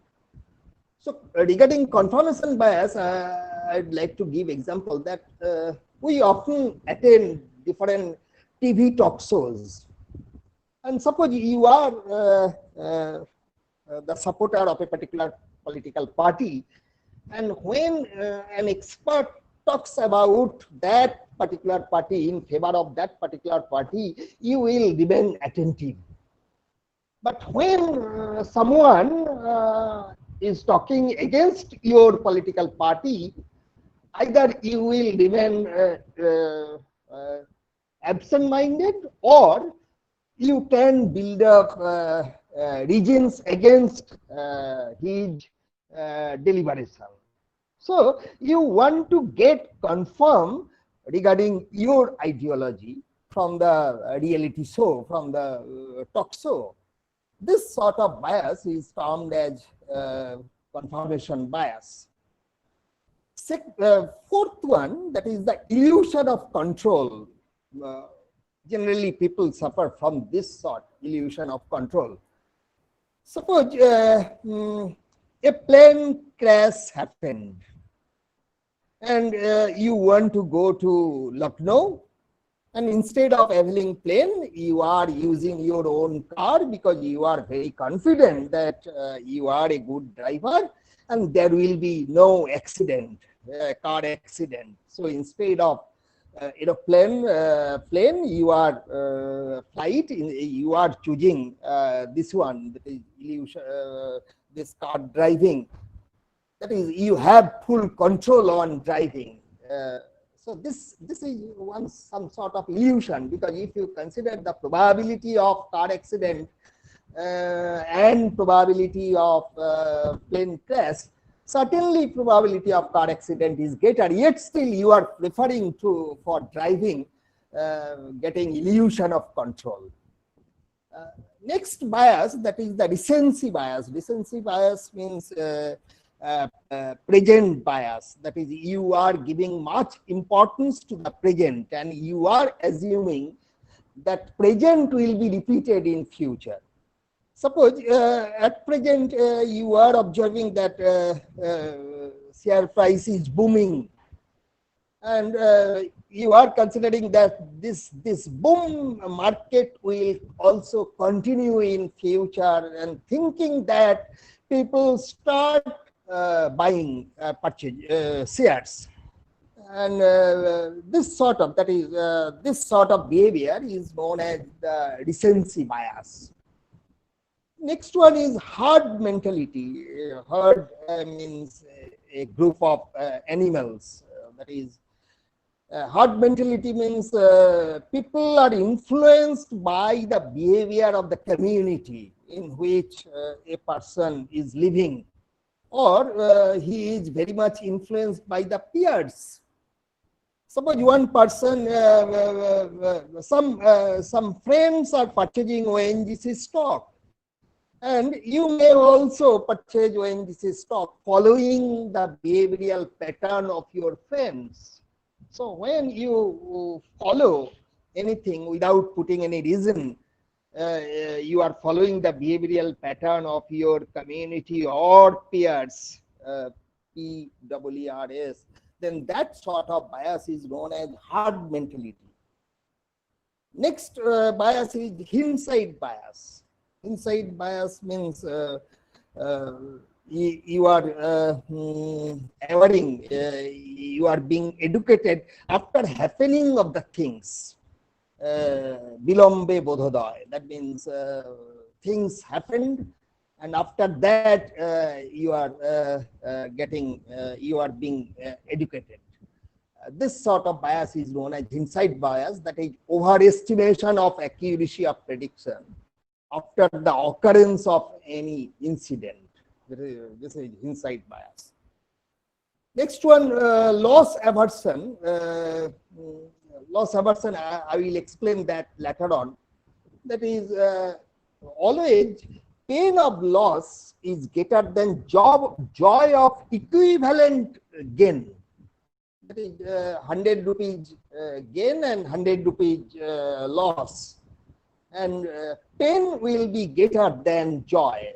That is, if you give much emphasis on weightage on pain of loss than enjoyment from gain, then that sort of bias is known as loss aversion bias, and some people may also suffer from that. That is, a person may not suffer from all the biases, depending on circumstances, depending on community, depending on the geographical situation and time. Persons may suffer from one bias to other bias. Next one is anchoring bias. That is, you are judging the thing considering another one, considering the anchor. You may select the anchor one, and in respect of that anchoring, you want to judge the thing, particular thing. As an example, I can give you, suppose you have gone to a kitchen shop, some utensils are there, some cookeries are there, and there is generally the price of the utensils ranges from 500 to 1000. Suppose there is one cookery or utensil whose price is 10,000. So observing that 10,000, nobody will purchase there will be very rare person who will purchase the utensil of price 10,000, but that will set the quality, and observing that the sale of the lower priced articles will be more. That's why a company generally company generally fixes the price of a superior article, superior product, on the consideration that the general products will be sold in the market, because consumers will purchase the articles observing that superior article. This sort of mentality is known as anchoring bias. The next one is biased mental accounting. Here we know that in economics, future is considered at present in terms of present value. And for calculation of present value, we use discounting factor. A linear discounting factor or exponential discounting factor is used. But according to behavioral economics, discounting factor is not a linear one, or that is not the exponential one. Rather, this one is hyperbolic one.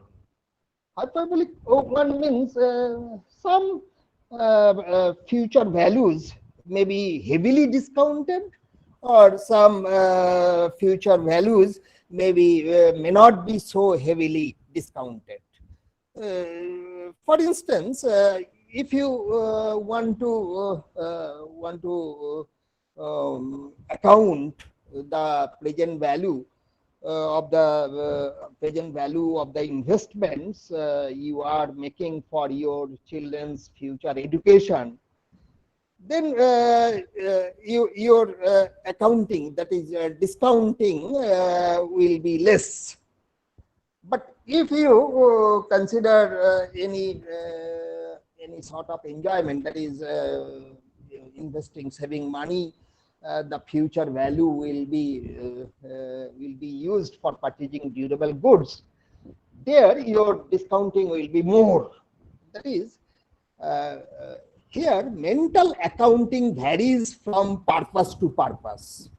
Your mental accounting for children education, your mental accounting for purchasing of luxurious good, your mental accounting for own education and training, all are not same. Those will be different. So present value calculation in economics, that is considered as a uniform one, but this is not the real one. Actually, that may vary from situation to situation, person to person, purpose to purpose. Next bias, which is observed in human beings, that is known as placebo effect. This term is also taken from medical science. That is, false drug is given. We are considering the testing, human trial of different vaccines. Here, this placebo effect is considered. That is, false vaccine is given randomly to few persons, and real vaccine is given, and then we judge the effectiveness of real drugs. Now, here we may suffer from this placebo effect. That means, considering the price signal, often we choose the doctor. That is, we consider that doctor as a very good doctor who charges very high fee. That is, or the teacher for private tuition of my sons and daughters, or lawyers' fee. So price signaling acts as a placebo effect. There are a number of behavioral biases. I have considered some few important biases which are observed in the literature of behavioral economics.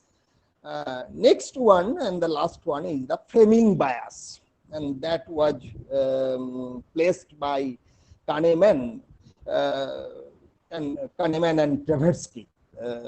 their joint work was made on this concept, that is framing bias. What is that? How the problem is framed before you. On the basis of that framing, your response will be different. Just to explain this, I have taken example. This example, I have not created this example. I have taken actually the example given by Kahneman and Tversky. They considered the example. I am presenting the same example. Suppose we are considering the next slide, example, Soma, next slide. The example of framing. What is that framing bias? Suppose a doctor wants to treat some patients in any Asian village and treatment against life-threatening disease. And suppose there is a sample of 600 patients. And these 600 patients are being treated by a doctor against life-threatening disease in terms of different drugs or techniques. Suppose there are 4 methods of treatment: treatment A, treatment B, treatment C, and treatment D. Now consider the first, treatment A versus treatment B. Doctor is saying in this way that if treatment A is imparted, then 200 patients will be exactly saved.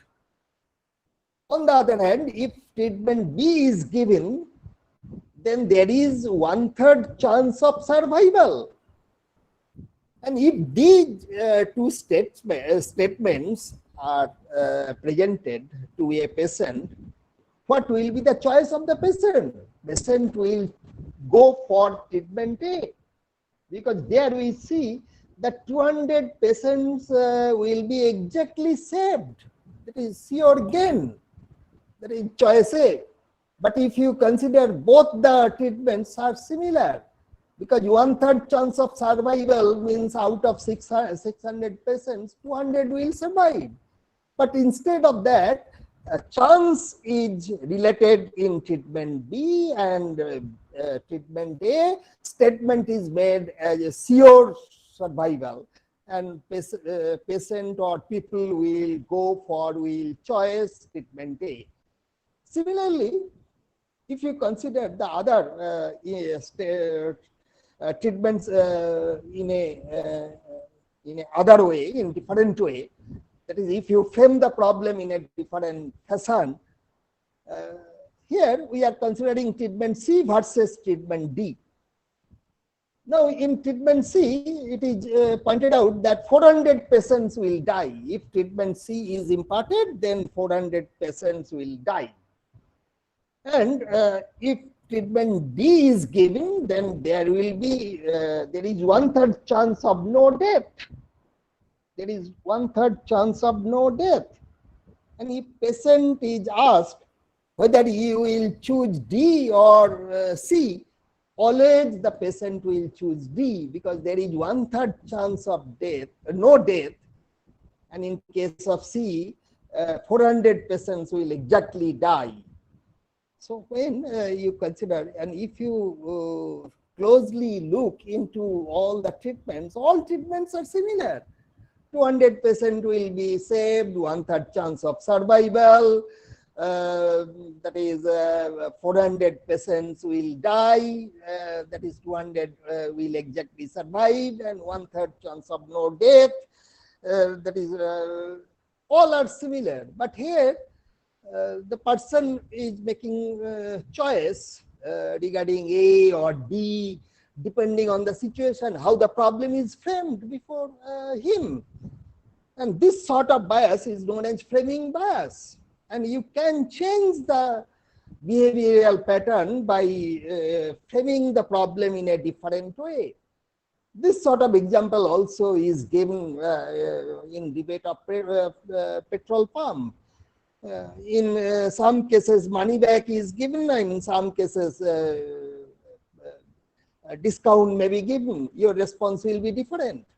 Employees' contribution to pension fund, there also this framing bias is observed. You can frame the problem in a different way. I mentioned loss aversion bias, but I didn't give any example.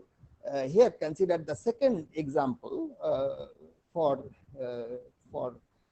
explaining what is meant by loss aversion bias. Consider two scenarios, last part of the slide, scenario 1 and scenario 2. Suppose there are four options, A, B, C, D. A, winning is winning of rupees 1,000 with 50% probability, or getting rupees 500 sure. Suppose you are going to market, and you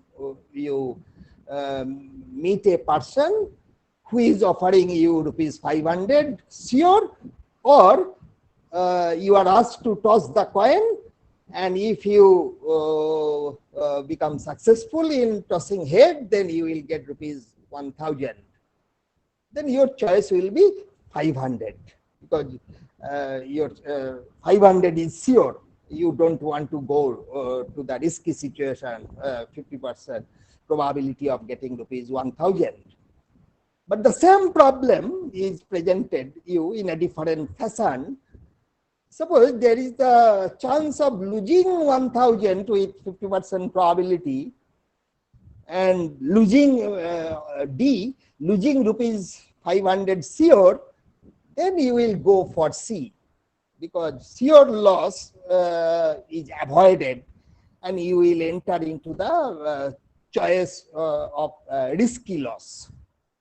So from this sort of example, where because we are running out of time, with this sort of example, I can say that people are generally risk averse in gains, but risk lover in losses.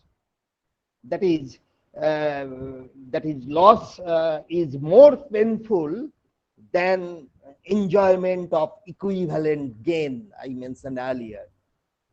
And this is modeled in terms of a very well-known theory, which is known as prospect theory.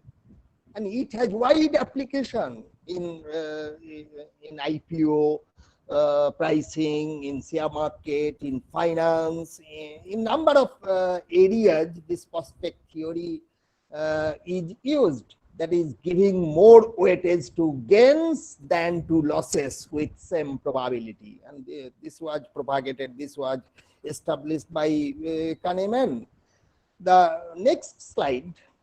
So I have mentioned the ground for the behavioral economics, why we should study behavioral economics, because rationality assumption is not tenable.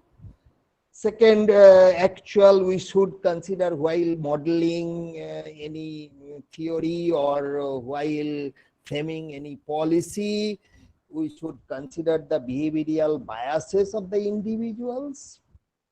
Apart from behavioral biases, there are some also irrationalities observed time to time by different behavioral economists. I have pointed out three such the irrationalities. First one by Dan Erdely in his book Predictably Irrational. He pointed out this one, that is we give less price what we want to possess, and we want to charge high price for what we want to dispose of. That means you have one flat, you want to sell that, always you will fix price above market, that is above market value is charged. But if you want to purchase the flat, then your offer price will be less than the market price. This is some sort of irrationality. Similar irrationality, another type of irrationality is observed by Descartes, that is for smaller items, generally spending money for smaller items, by spending money we generally become satisfied. But for complex item, that is costly item, if you purchase costly item, you will not be satisfied. After purchasing the article, your satisfaction level will not be much. Similarly, if you want to put ranking for some products, you may rank the products haphazardly as A is good, B is bad, C in this way satisfactory, excellent. But when you are asked to put reasons behind your ranking pattern will be different. So these are some sort of irrationality. We are also influenced by others, as I pointed out earlier, that is hard behavior. And influences, that is advertisement, politicians, corporations, they may influence the people. And under the influence of the advertisement, we often take soft drinks, though we know that soft drink is harmful for the health. Similarly, instead of disseminating proper information, sound information, politicians often use the greed, inculcate the greed attitude, emotions of the people to secure vote, or may disseminate the sense of fear that for getting vote. So the influences may have also bearing on the behavior of the human being. So these are the things, these are the biases or irregularities. Now come to what are the alternatives? What is alternative to rationality? Now, regarding this, if we want to follow the rationality axiom, that is, if we want to maximize, optimize anything, maximize profit or minimize cost, we should have perfect. But in reality, we may not have perfect information. We have limited information. We have number of constraints. And with the help of those limited information and constraints, what we want to do, we want to achieve bounded rationality, not the global rationality. And that bounded rationality was established by, I pointed out earlier, Herbert Simon. And bounded rationality means with the help of limited information, limited resource, limited capability of processing information, what we want to do, we want to satisfy, we want to achieve the satisfactory level. And that policy is known as satisficing policy. And another policy is meliorating. Meliorating means successively improving the situation. I can take one example. Suppose son-in-law came in the home of a fisherman, and fisherman wants to catch a big fish for his son-in-law.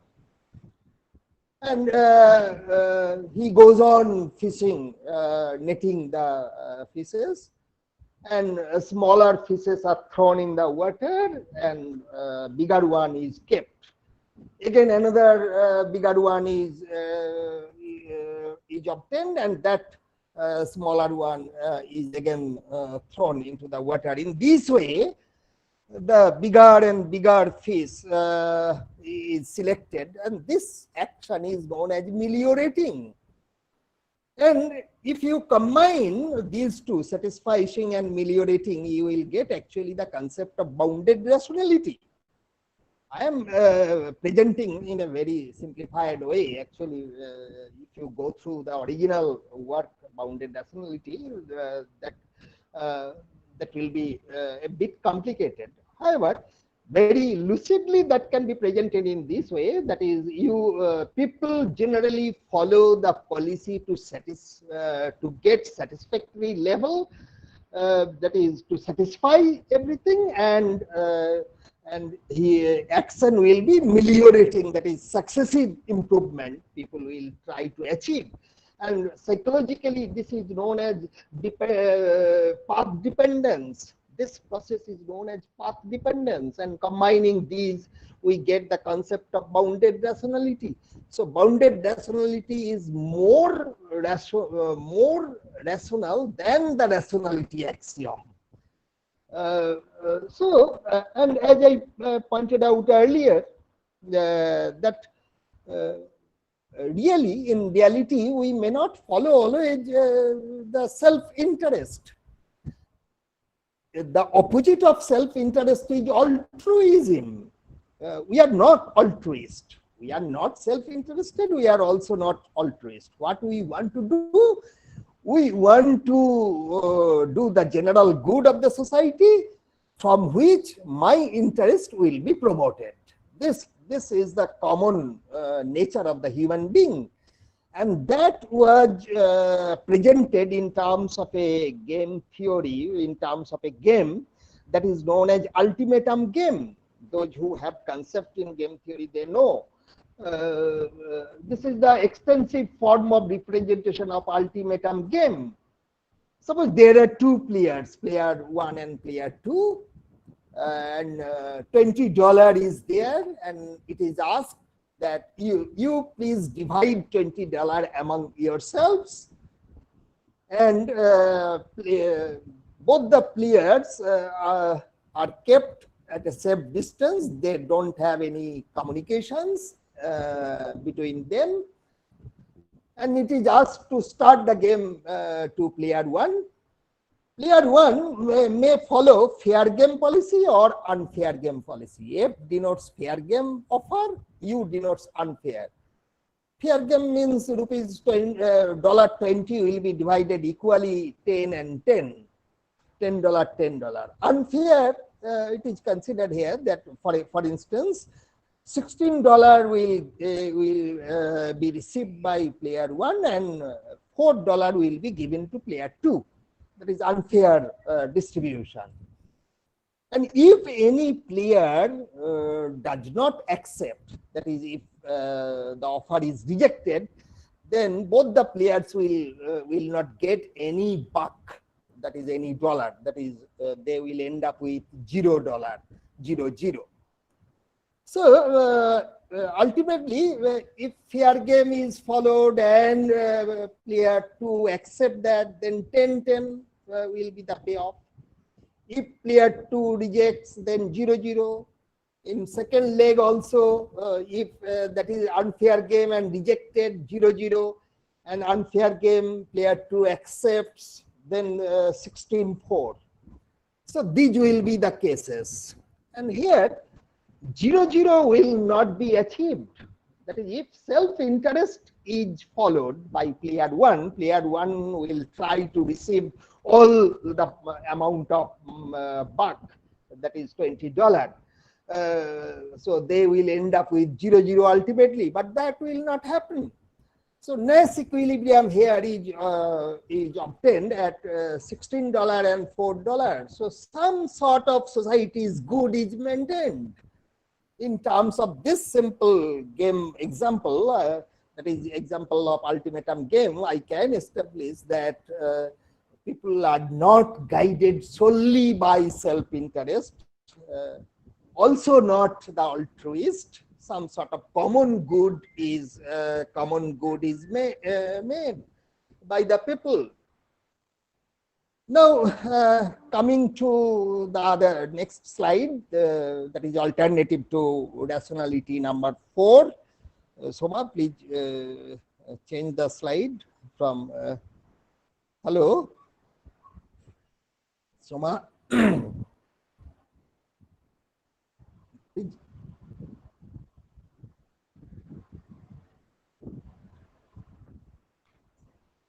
Soma, am I? Soma, hello? Am I audible? Yes, sir, you are audible, sir. Yes, sir.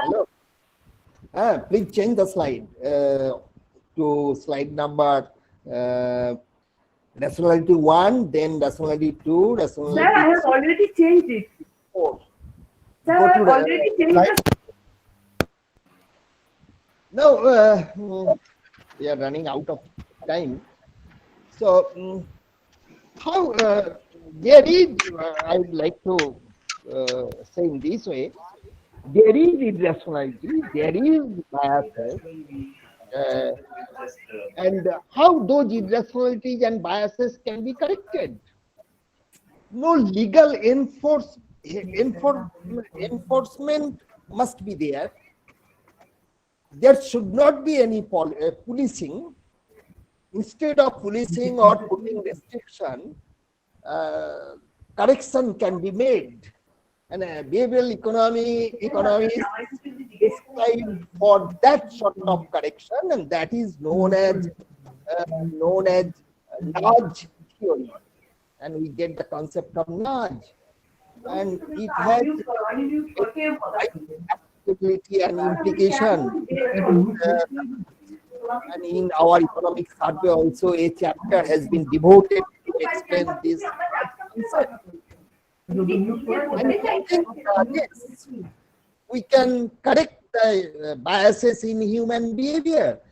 I mean, we can change the policy. We can take the effective policy for correcting the thing. And nudge concept was actually came from an interesting observation.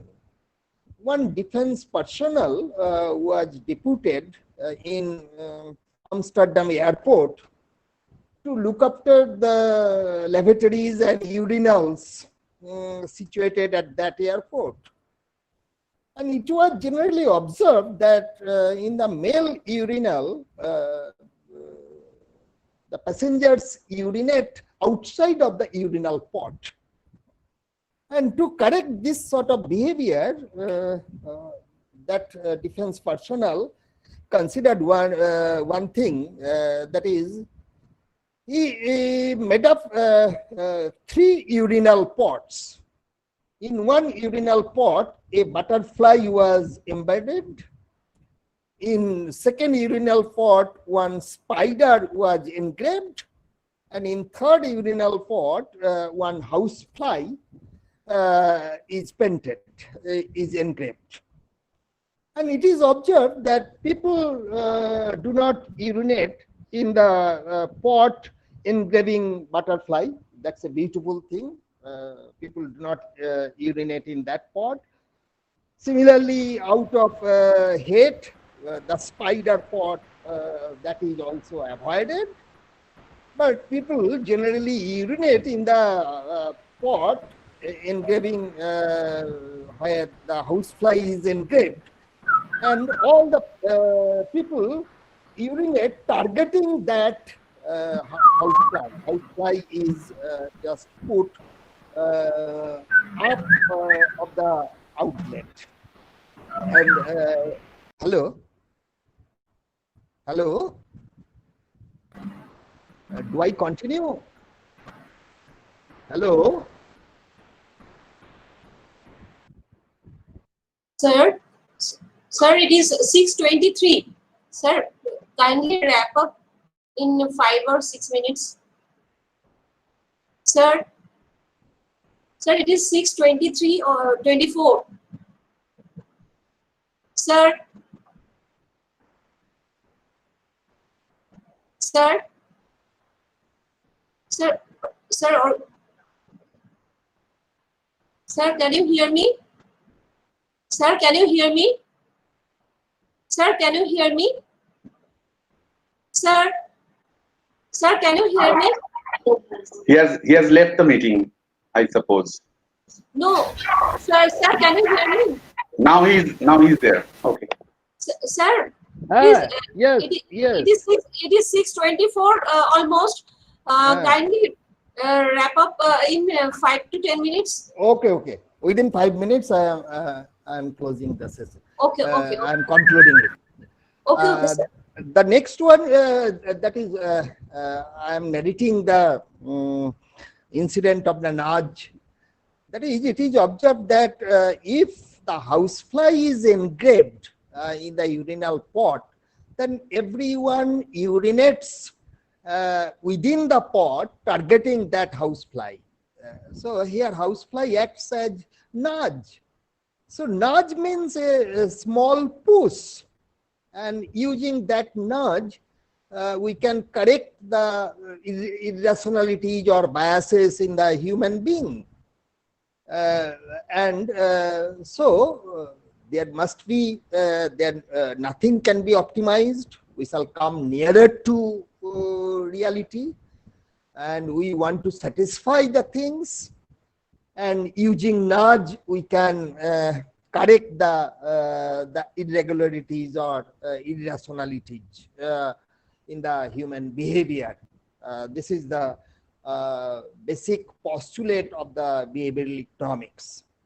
And using this behavioral economics, we can interpret, we can give meaning to the COVID-19 situation. That is the relevance of behavioral economics to COVID-19 situation. Actually, our behavioral pattern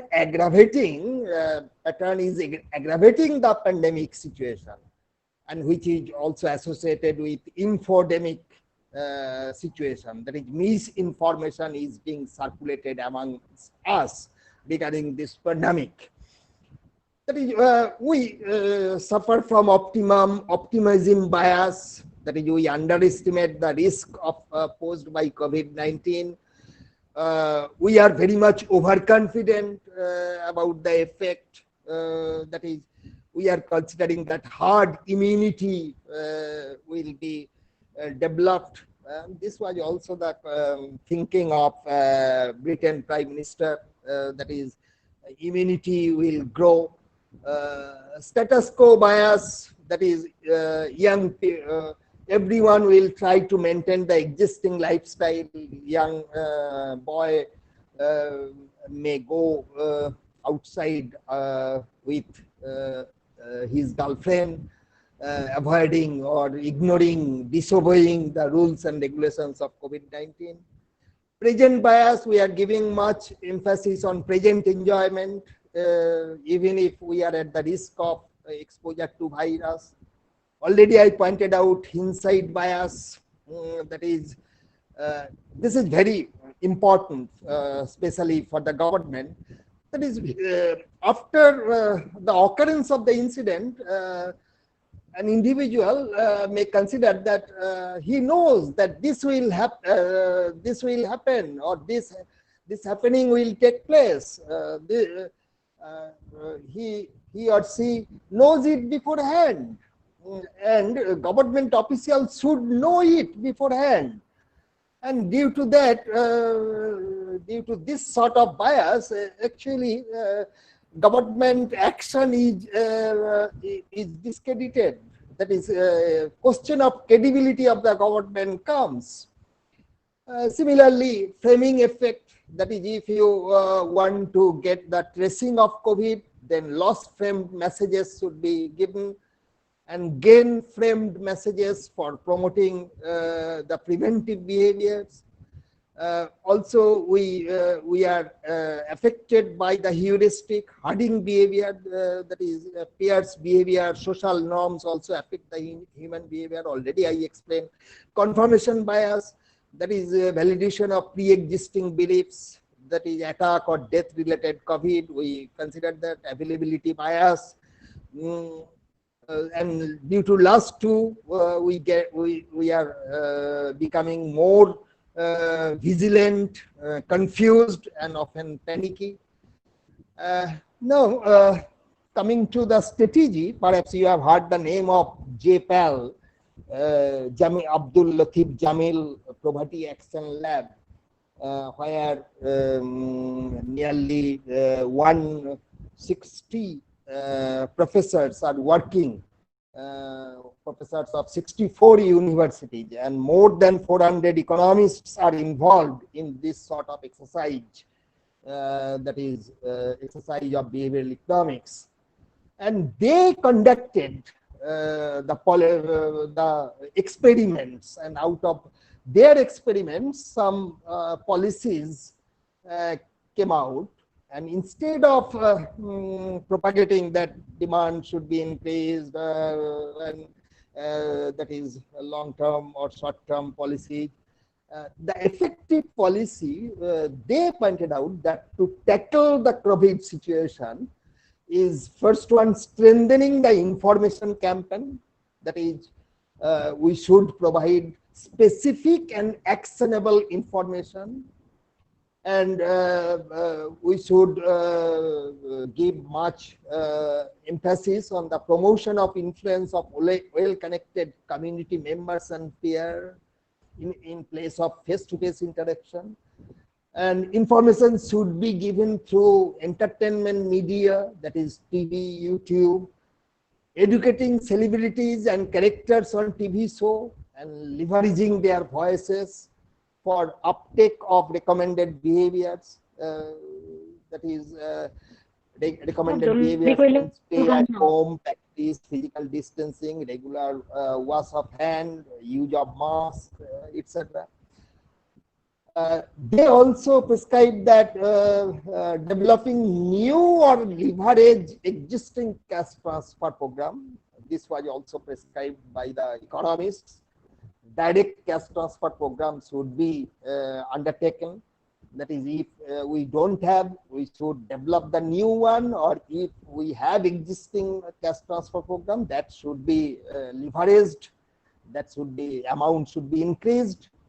And for that, you may put conditions, or you may not put conditions. Conditions may be hard or short, soft.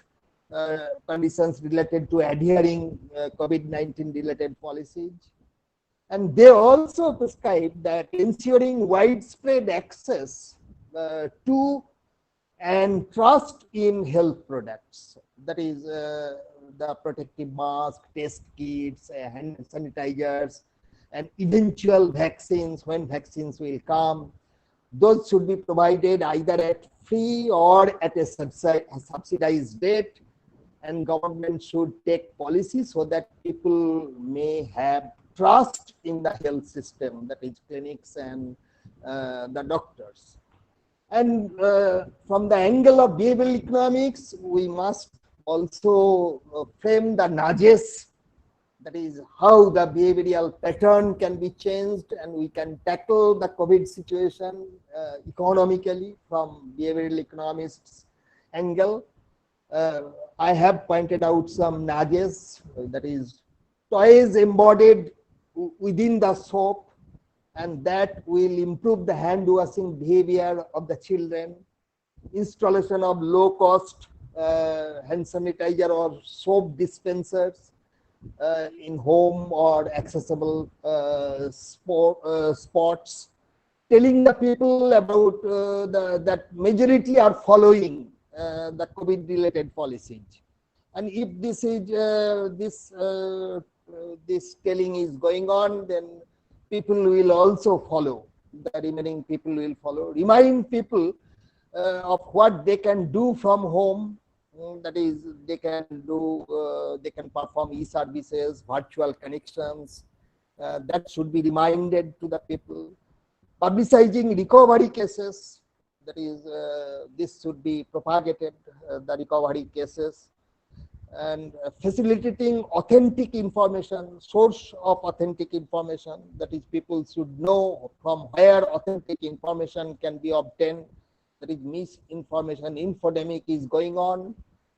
And other nudges you can invent. Actually, behavioral economists doing research to develop different sort of nudges. Coloring of zones, providing free internet service at home, benefit packages. These may also act as nudges. So using nudges and taking appropriate policies, this infodemic and pandemic situation can be tackled. And behavioral economics deals with the behavior of the economic agents, and unless the behavioral pattern can be corrected, nothing can succeed. No policy will be effective. So these are the prescriptions from the angle of behavioral economics. Thank you.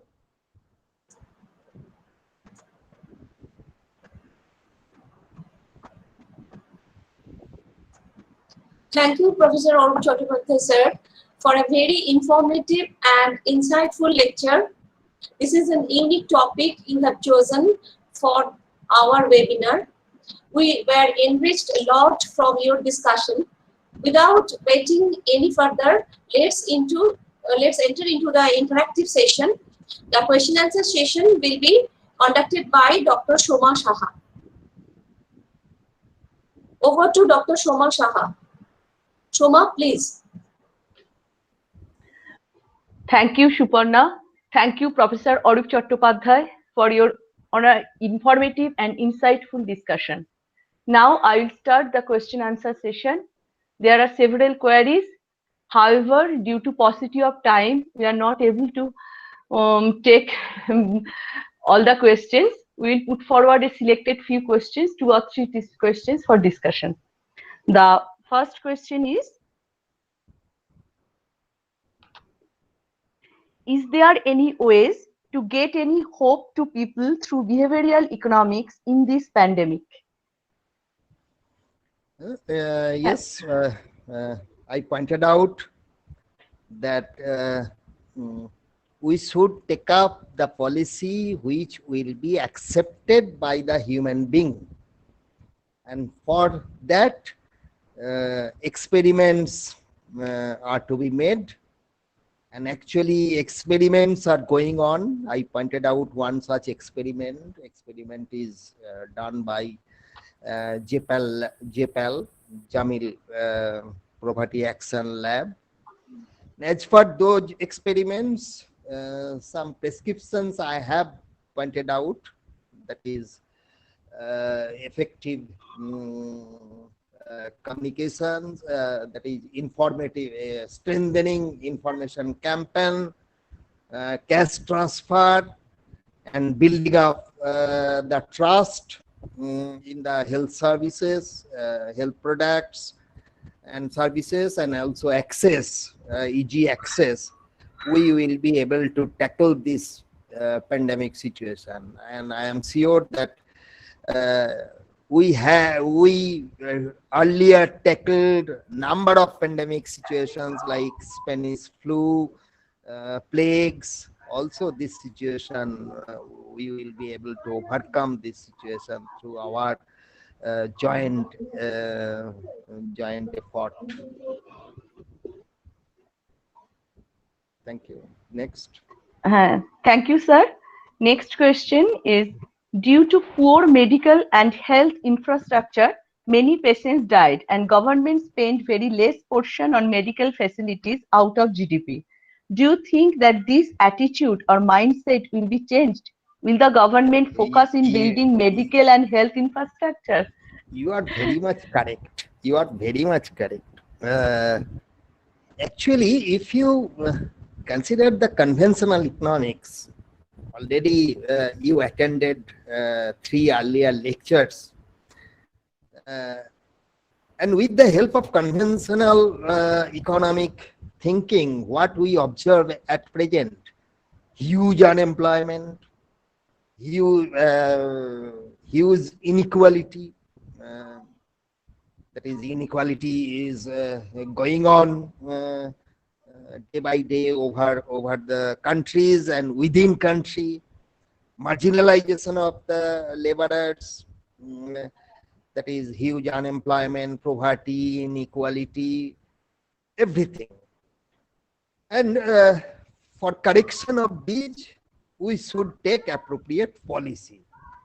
And that policy can be designed if you consider the techniques of behavioral economics. And with the help of behavioral economics, you can correct the people Globally, you cannot connect. You can take a community and you can frame a policy, and with the help of that policy, a particular community will be benefited. So small efforts are to be undertaken to correct the things. And one thing is happening, if you take, you are getting the flavor of the Marxism. That is, all the countries are adopting the policies which are nearer to Marxian prescriptions. And you will observe that those countries are very much successful in tackling this COVID situation, who are spending much in health services. That is, government spending much in health services. In those countries, this COVID situation is being successfully tackled.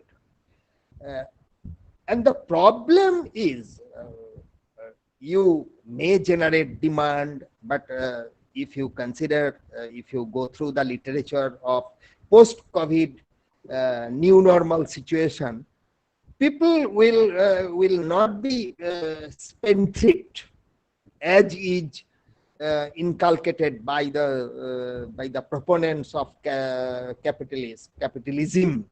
That is, you should purchase more and more. That is, consumerism is propagated. But COVID situation, with the help of this COVID situation, we have been educated that we should spend, we should not, being the common person, we should not spend much. We should build up the security, that is, we should keep money, and that money will be spent for rainy days. So our in the present situation, that is, only the demand generating policy will not be effective, because there is the huge play of crony capitalism.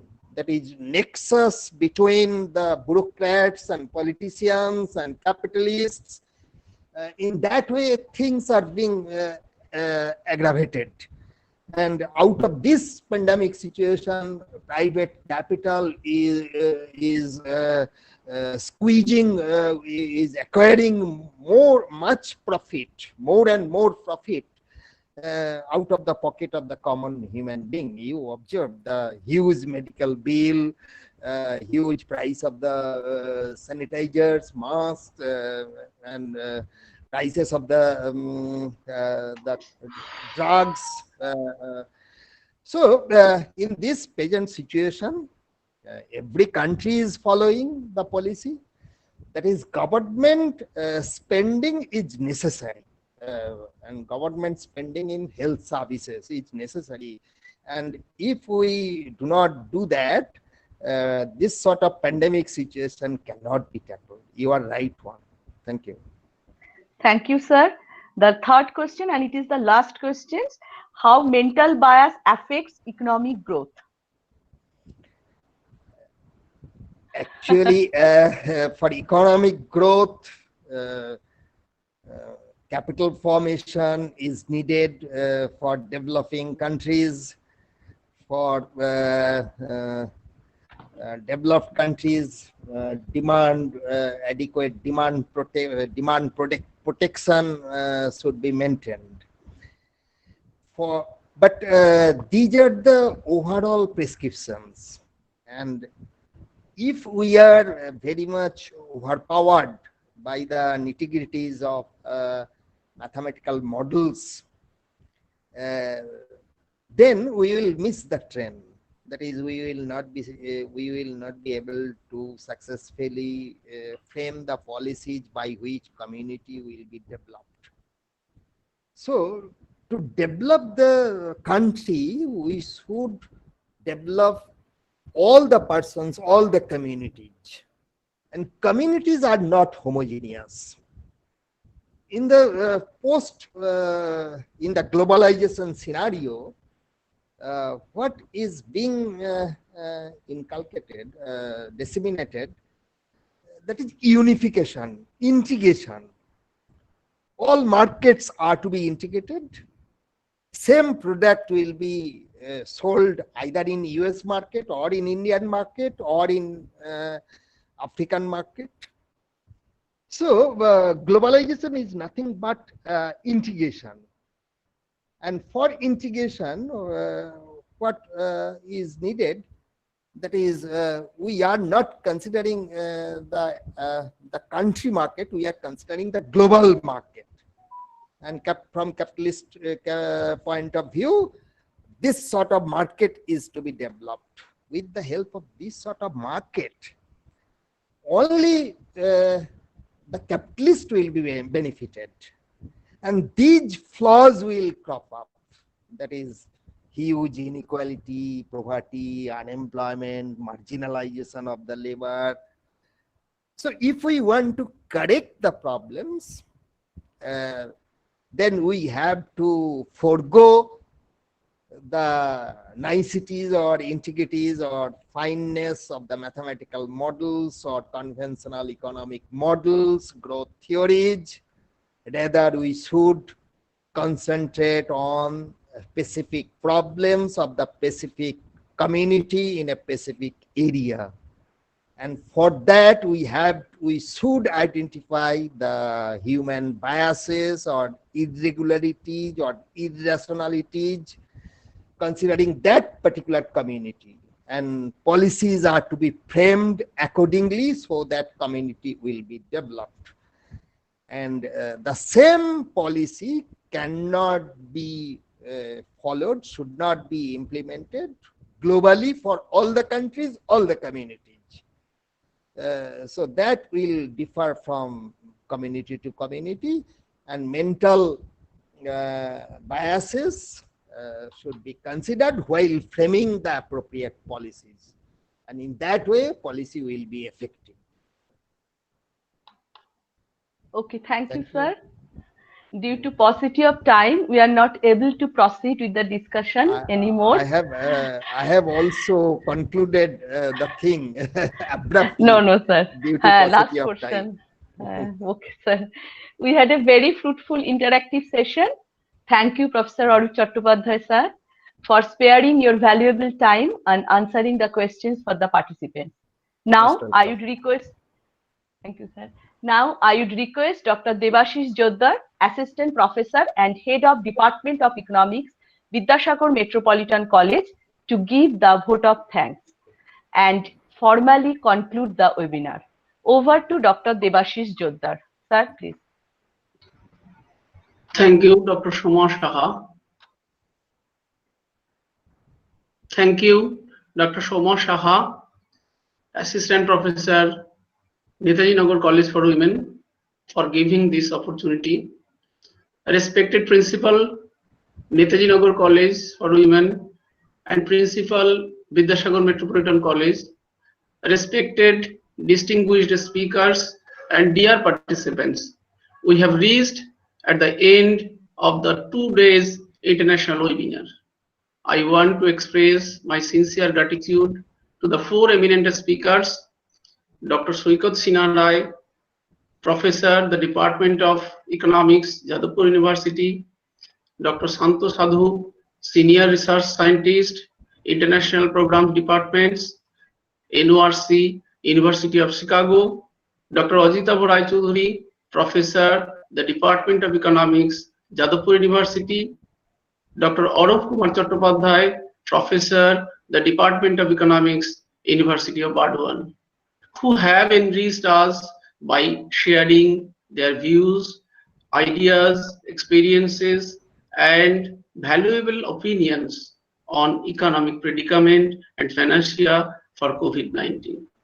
I convey my regards to the Principal, Dr. Tapan Kumar Ghosh, Netaji Nagar College for Women, and Principal, Dr. Ramswarup Gangopadhyay, Vidyasagar Metropolitan College. Sincere thanks also goes to the governing body of Vidyasagar Metropolitan College and Tushar Kanti Ghora, Administrative Officer, Netaji Nagar College for Women, without whom it was not possible to conduct the webinar. I feel extremely overwhelmed with joining the hands of the faculties of the Department of Economics, Netaji Nagar College for Women, Dr. Bipul De and Dr. Shoma Saha, and the senior faculty of my department from Vidyasagar Metropolitan College, Dr. Suparna Nundi, in order to arrange this type of webinar. The technical support team, especially Assistant Professor, the Department of Physics, Vidyasagar Metropolitan College, and Dr. Borun Kumar Pal, Assistant Professor, the Department of Mathematics, Netaji Nagar College for Women, deserves special appreciation. Without their excelling, the online management of the webinar cannot be viable. I also convey my heartfelt thanks to all the participants whose presence, cooperation, and patience has made the discussion platform successful.